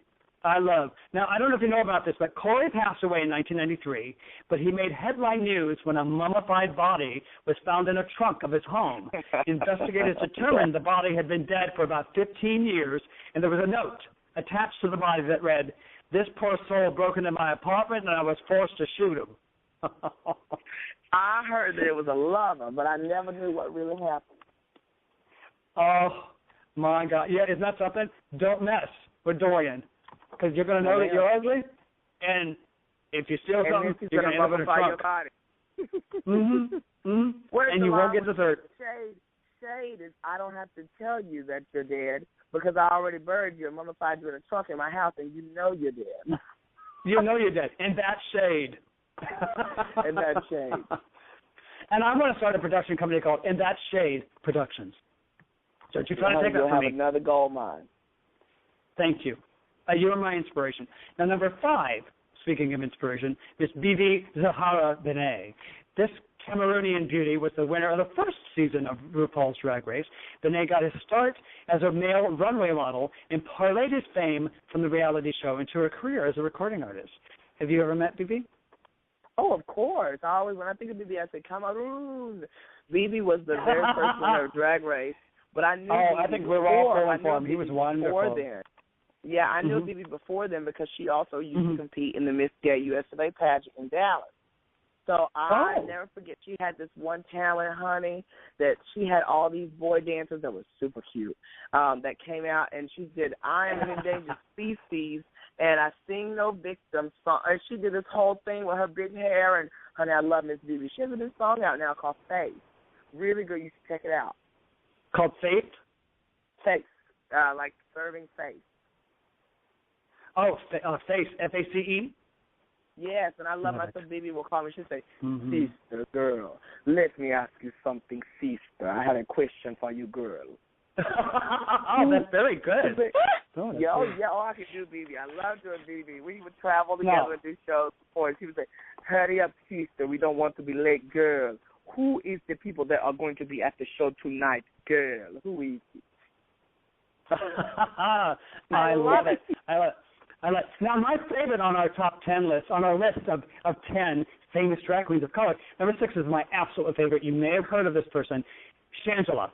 Now, Shangela didn't win RuPaul's Drag Race, and number 6, and famously returned for a second season to lose again, but the Hallelujah drag queen has made a name for himself in Hollywood. He starred in a hilarious web series, still starring, thank you, with Jennifer Lewis, and Wayne Brady recently said they are working on upcoming projects. This queen is following in Mother Rue's footsteps. Did you know that? Well, that's always very nice when I hear that, and I am excited to be working with Wayne Brady because he's so talented in so many different areas. Oh, my God. We're collaborating and doing some brainstorming sessions on, what exactly that's going to look like. So there's a lot more to come. I'm excited to be back in action and, about what's to come. Hopefully it'll be some great stuff. I love it. So that's great to hear. And that's quite a kudo to you from BET, noting that you were following in Mother Rue's footsteps, that they see a lot of similarities between you and the path that RuPaul set for himself. I mean, that says a lot about your character and your sense, your business sense and your creativity. So I think that's wonderful that they recognize that. Yeah, I think that's really awesome with BET. I just always, and even to see this list you posted, I think that's a step in the right direction. There was some hot water I read recently about them and having a trans or a gender non-identifying person who is B. Scott, who is a friend of mine, on their show. So, and I didn't think that ended really well with how they had treated him. And so it's good to see that they're opening their eyes to more LGBT experiences and things and people. That's awesome. Yeah, and keep prodding them, honey. Keep prodding them. That's number right. 7. Yeah, I like prodding. Absolutely. That's lovely. You can take that. That's yours. Number 7, Harmonica Sunbeam. Harmonica Sunbeam is a legend in the drag community. Known for hilarious comedy, Harmonica can still be seen weekly in the clubs of New York, drawing huge crowds and standing ovations. Now, you were just recently in New York, so... I love Harmonica. Did you see Harmonica perform? She's going to be auditioning, I think, for season 7 of RuPaul's Drag Race. I really hope she gets on because she's funny, she's talented, she's always been super nice to me in New York, and she is very entertaining. I have a feeling we're going to see. So isn't it interesting? Number 7 on the list, maybe season 7 for RuPaul's Drag Race. I'm seeing it. I'm seeing it. I don't miss many details, not many. Now, number 8, interesting choice on the list, Noxzema Jackson. Although Noxzema Jackson is a fictitious character, Wesley Snipes in drag from the 1995 box office hit Tu Wong Fu, Thanks for Everything, Julie Newmar. Tu Wong Fu was a rare Hollywood film with A-list stars centered around drag culture. The film is true to Noxzema's number 1 rule for becoming a drag queen: larger than life is just the right size. So, what do you think about that? It's an interesting choice. I love it, and I've always wanted to. I just wish someone would do a sequel or kind of a modern day film, another Tu Wong Fu. Basically, you can never recreate such magic that was Tu Wong Fu. With actual performers who know the business. This is my plea my plea to all the writers and directors and Hollywood people out there. I would love to be in a remake of Tu Wong Fu, so if anybody wants to guess, it'd be awesome. Oh, my God. Well, you know who you'd be. I have 3 copies of it. Oh, yeah. I could see you as the John Leguizamo character. Oh, my God. I used to love Miss Chichi Rodriguez. Honey, I got my God. The most play. Well, I know. I love, and I could see you just bringing that character to life. But Nasrina had some of the best lines. She had honey, I'd be part of the production team. I would make sure that, okay, this line's for DJ, please. Okay, thank you. Please give me those lines. They were so good. I know. Movie. She had, they like landed like boom. Yeah, and it was just nothing but shrapnel all around. I loved it. I always wonder, Michael and Amanda, who kind of got that group together and said, look, we're doing this movie. I want you in drag the whole time. Because remember, they were never out of drag the whole movie, which also was kind of odd because now that I'm a drag queen, honey, we can't wait to get out of drag. No kidding. Well, it's got to be. I'm thinking it's got to be the director. No. Yeah, I guess so. Whoever was a genius to get those 3 people together. We'll have to do a little digging. Yeah. It was such a great movie. I mean, to this day, I always say, like, whoever, like our Michael's and my friend Betsy, who has a great flair for interior design, on a dime, and we just walk in, and everybody who says, "Ooh, this is great," I say, "Yeah, she knows how to Wong Fu it," and people just know exactly what we mean. Oh, yeah. I love it. I love it. Thank God for all those scarves and wraps and stuff. I mean, they made when they went in there. They redid that whole room when they first arrived. Beautiful. I know it was movies like that that really helped, just made me feel that it was great to be gay and fabulous. Movies like Miss Doubtfire, even, and Tu Wong Fu. Oh. Seeing those kind of mainstream but drag movies, even old school like Tootsie and let's go real old school, like Some Like It Hot. I mean, awesome. Oh, I know. With drag. I think more drag movies can be made, and I hope that people will continue to consider me and let me audition for really awesome movies with drag roles because they're amazing. Oh, absolutely. Well, it was directed by Beeben Kidron. Who knows who that is? The director was Beeben Kidron. Oh, well, let's go find Beeben. Oh, I think it's coming over to Amanda's house for dinner. Yeah, Justin Bieber Kidron. So we will do a little digging and look that up. Now, DJ, we're going to run a little long tonight, but are you okay with us? Because I'd love to get through all the music. Go for it. Oh, good. Thank you so much. I appreciate it. Now, you brought up Mrs. Doubtfire, which reminds me of a wonderful moment, because that film was important to you in describing and sort of helping your grandmother come to an understanding of what your life was in Los Angeles and what was going on, because you had some family members who took it upon themselves to take some pictures that they printed out and presented to your grandmother and said that you were living your life as a woman and you were on television as a woman. And how did you have that conversation with your grandmother to help her really fully understand what was happening in your life in Los Angeles? Yeah, well, living so far away from my family lives in Texas mostly, and I'm here in Los Angeles, only way we really communicate is by the phone until I go home to visit. And so my day-to-day life, my girl knows I'm out here working and working as an actor and doing all that at the time, but my day-to-day life, I'm not like, hey, and last night I was at the drag club and I started doing drag. So everything kind of went so quickly with regard to me being on the second season of the show, and I was only on there for, 3 days, and then I was home one episode, and then I just, started working a lot, and I never really had the conversation with her of like, hey, Graham, so a TV show's going to come on, and I'm on it as a drag queen, and Shangela, none of that. So a lot of our family is very Southern Baptist religious, and they weren't happy about me being, Shangela, and definitely not on television, national television, where people go, isn't that your nephew, DJ, as a woman? And so they had shown my grandma, like, these are some pictures on Facebook of him in some of his shows, and they were saying going to the grocery store as a woman, and so my grandma was just confused. But it definitely, so I didn't get to tell her first, which was unfortunate, but at the same time, it forced me to have the conversation with her about what drag was and opened the door for us to have more open communication about, you know, this is me, this is a part of what I'm doing. I love it. I love myself, and I'm going to continue doing it. And I'm not, you know, my family's always worried about me, even, you know, being an actor, because they felt like, you know, you went to college, you got an education, and your role was to get a job. That's, you know, that's important to my family, and to be able to take care of yourself. And now, what are you doing? You're you know, death dropping in clubs around America. What? That's not a real job, you know. That's what they would say. But productions, right? But it definitely opened a conversation for us. And now today, it's awesome because, you know, my girl will call me and say, well, how was your show, you know? And because she's a loving person. She is a very religious person, but she's also loving. So she found it great. So how did you get her to that point where she understood what I had to say, now, Graham, listen. How did you describe it to her? You know, there's a difference in drag queen and identifying as a trans man or woman, you know, where you feel that you were born a man or woman, and that's how you identify on a day-to-day basis. I said, you know, mine is more like, you know how you like Miss Doubtfire? And she's like, yes.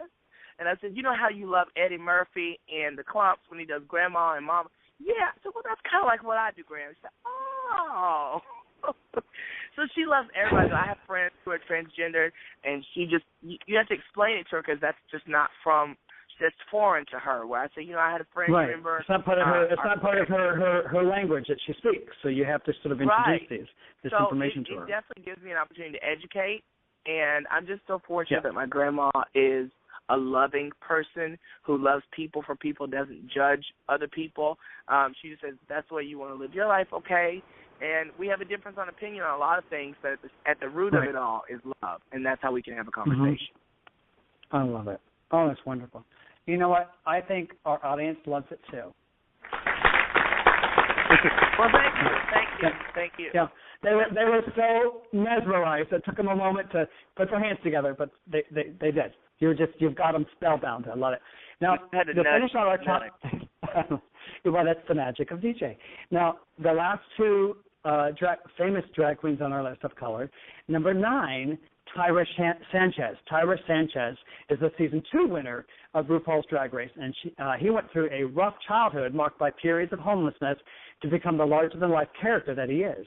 Sanchez's claim to fame is his dead-on impersonation of Beyonce, and a documentary about his life as a drag queen star and father to a young son called Drag Dad is currently in production. Have you? Of course, well, that was on season 2. So you had some. Tyra. I was there for a very short period of time, but I did meet and connect with Tyra, and he's awesome, and he deserved to win. I think season 2 of Drag Race because he was just so polished, and the stuff that he created for the runway was awesome. And after that, we were able to work together. We were just on a cruise together, not this past year, but the year prior, down in the Caribbean. And I just think he and his son, Jeremiah, are just so cool. And I think that's awesome to be gay and to be a drag queen and also be a parent. And I'm sure that's a lot to juggle. And I always wish him all the best. That's wonderful. And I'm going to have to keep tabs on Drag Dad to see that. That'll be wonderful this year in his story. Perhaps we can get him on the show as well. It sounds like quite a journey that he's been on.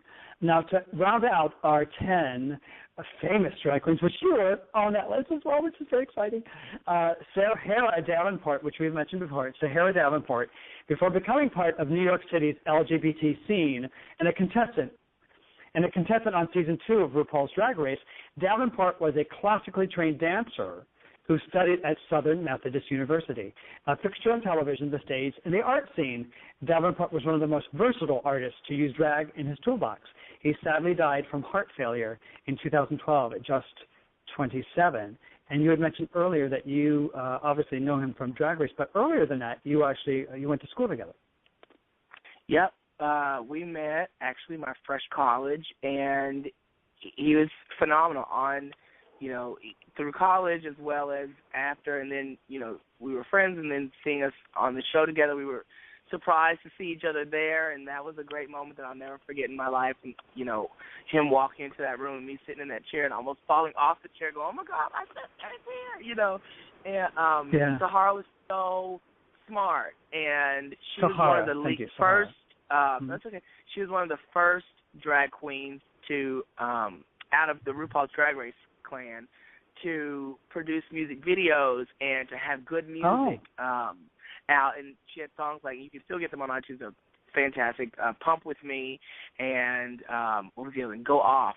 And I was always inspired by Sahara. She was a pageant girl too, and she flew out to California the year I was getting ready for California Entertainer of the Year, and even in the video when you see me being crowned on YouTube and winning the pageant, that's her big old shadow head with a wig on and shaking in the front because she was jumping up and down, took off her shoes and was beating the stage with her shoe in excitement, and it was just, I'll never forget my friend. Honey, if another drag queen's watching your show and she takes off her shoes and beats them on the stage, that's like the ultimate compliment. That's it. That's wonderful. There you go. I get it. So, I overstand you. I overstand you, as Amanda understands what I'm saying. I overstand you. Now, that's wonderful. So, once again, as we run down that list, RuPaul, Sylvester, Pepper LaVeja, Dorian Corey, Bibi Zahara Benet, Shangela, our favorite, Harmonica Sunbeam, Noxzema Jackson, Tyra Sanchez, Sahara Davenport. Wonderful list. And you're among those. So congratulations to you for creating such a wonderful character and somebody that we can sort of have fun with and identify with and go on a fun ride with. So looking forward to seeing what's happening. It is definitely a fun ride, for sure. Oh, yeah. Well, and well-deserved because, you're a beautiful spirit, and we love having you on the show. And as we do every OMTG show, we love our end of the show segment, which we call Jukebox 5. And this week's Jukebox selections are all working it. Our most fierce, fabulous, and famous drag divas come alive on the dance floor, and we are serving it up raw. I know you like it raw, honey. Okay. This week's Dragalicious Royal Court sashays down the runway with dance club anthems from Sharon Needles, Manila Luzon featuring Jinx Monsoon, Pandora Box, Alyssa Edwards, and a world premiere from our very own Ultra Glam Hallelujah Growl Pal, Shangela. How do you like that? I made that up, Growl Pal. Well, I love the way you did it, too. Didn't you love that, Amanda, the way he growled? Yes, I did. Growl Pal, Shangela. You inspired me, I'm telling you. You're a former wildcat. That's what it is. I am the Cat and South Wildcats marching band. Yes, I played piccolo. We'll talk about that later. So, our first artist on our list of Jukebox 5, number 5, This Club is a Haunted House by Sharon Needles.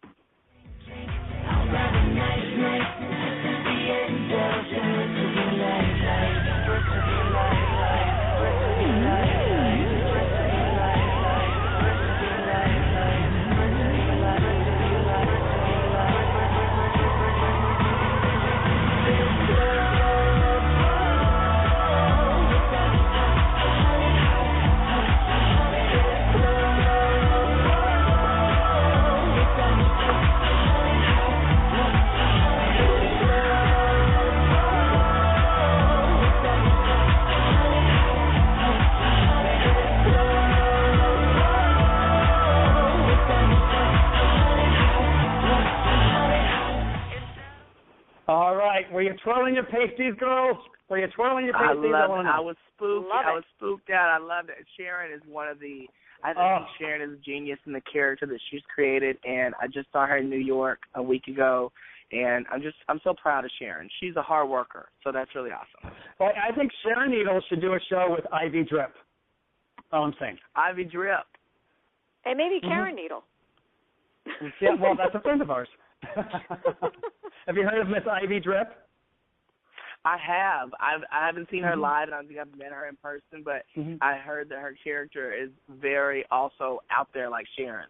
Yeah, but Sharon is pretty amazing. So I love that. That's a great video too. So I really encourage everybody to see all of these videos of our wonderful performers tonight on YouTube. And of course, coming up is our favorite and our featured artist this evening, our featured guest, DJ. So number 4, we have Bring It by Manila Luzon featuring Jinx Monsoon. Just bring it like you never had before. Just bring it, come on, give it on the show. Better bring it, gotta work the house door. Take it to the runway, clear the floor, tell the DJ turn it up some more and bring it, oh. Just bring it, oh. Just bring it, oh. Take it to the runway, clear the floor, tell the DJ turn it up some more and bring it. Girls, this is how you bring it. Okay, who is bringing it? Raise your hand. Oh, I think that's all of us. Consider it one. Now, number 3 is got to be one of my favorite titles of any of the songs that I played on the show, the last 23 shows. Nice car, shame about your penis. By Pandora Box. So, I knew Amanda would love it. So let's give it a listen. Take away the fancy cars, man who can't drive far. Take away the fancy cars and there's a man who can't ride hard. Take away the fancy bling and there's a man with a tiny thing. Take away the fancy bling and you will have to hear me nice car.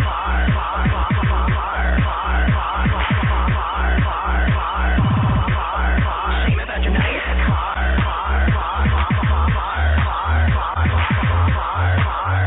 It's a shame about your dick. It's sexual. Your ego masturbation. Yeah, take away the car, and then you get a man who can't drive far. She's not talking about cars. Not talking about cars. Shame about your dick. Yeah, nice car. Shame about your penis. That's lovely. Lovely. I think Cole Porter would have written that song had he lived long enough. Yeah, isn't that funny? It's good. That has Another some comedy know-how. That just makes me think of, when I think of that song, I think of this.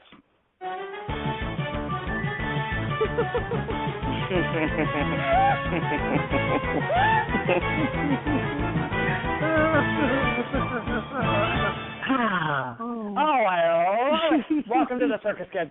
Now, number 2 on our list of Jukebox 5, Drop Dead Gorgeous by Alyssa Edwards. The Lovely mix. This is fabulous. Give it a listen.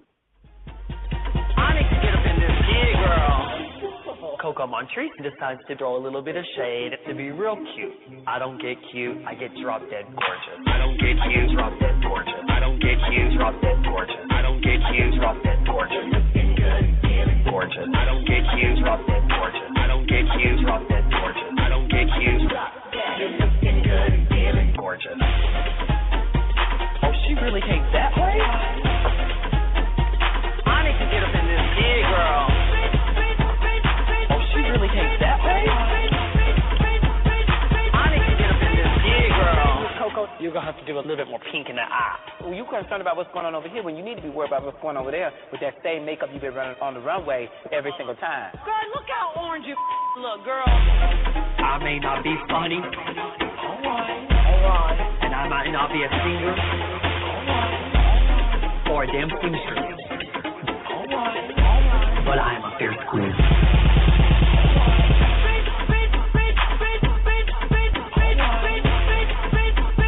Back roll. Oh, honey, I felt like I was in a box with no holes in it. I am sweating. That Drop Dead Gorgeous. That song will make you awesome. That is by my mother, drag mother, and great friend, Alyssa Edwards, from Dallas, Texas. She turns the party. And we just performed together at Syracuse University this past Friday night. I love Alyssa, everything about Alyssa. Oh.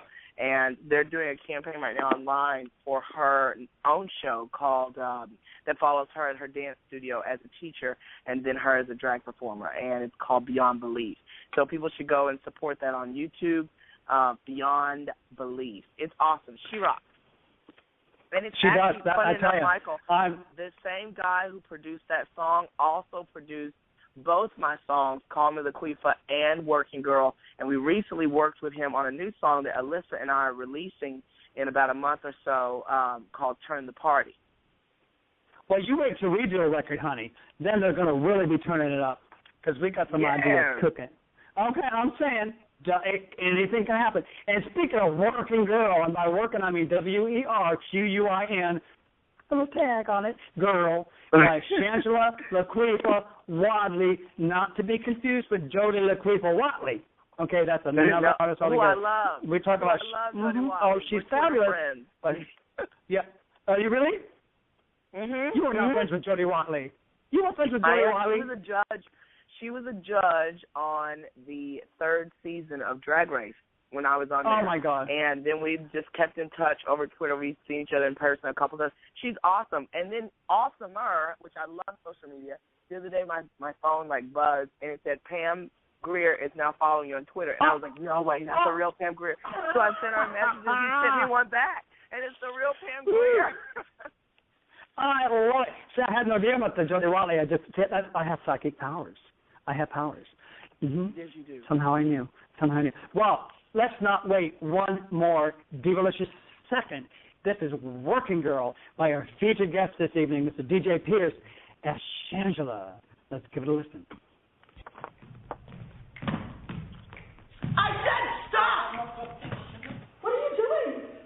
I said next 5 minutes ago. Can you guys get him out of here? What? No, is that, I'm the next man. I'm your baby. I'm there. Put me on the top of the pyramid. What?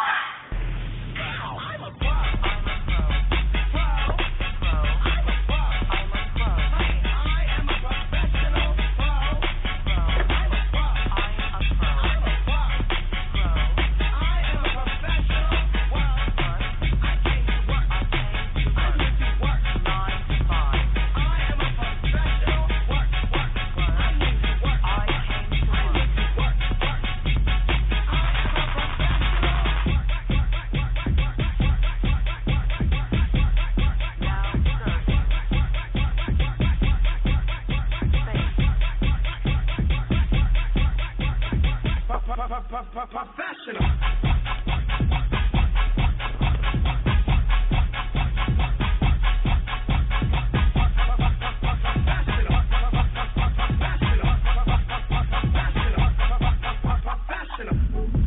Oh, what?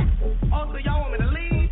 Oh, no, you ain't got to call security on me. I came up the elevator. I can leave back down the elevator. Okay, I know she better quit rolling her eyes at me from behind that cubicle. I know that. Oh, no, I have a ride home. Thank you. Is the bus still running? What? Professional? Who do you think taught you all that? Jennifer Lewis. Oh, God, it hurt. It hurt. What? You are a professional. Yay! Oh, my God. I tell you, I think I got my cardio in tonight. That was just that's so much fun. That video. You look fantastic in that video, honey, and some of those boys in that video, I know I'm practically married, but as my boyfriend Luke says, we're not dead. We can look. We can window shop. Cuteness. And, oh, my God, you've gotten so good with the makeup and the costuming. And thank you. I was so fortunate to work with such awesome people during that video, and it all came together, and I was just so thankful. CJ Emmons and with Abby and all the dancer boys from here in LA who were phenomenal, and some of my sisters in that video. We dedicated the video to Sahara and my friend Cameron Williams, who directed and filmed it. It was an amazing crew, and I was so thankful. That was my first big music video, and it has over 1 million hits on YouTube. Yes, it does. Like 1.3.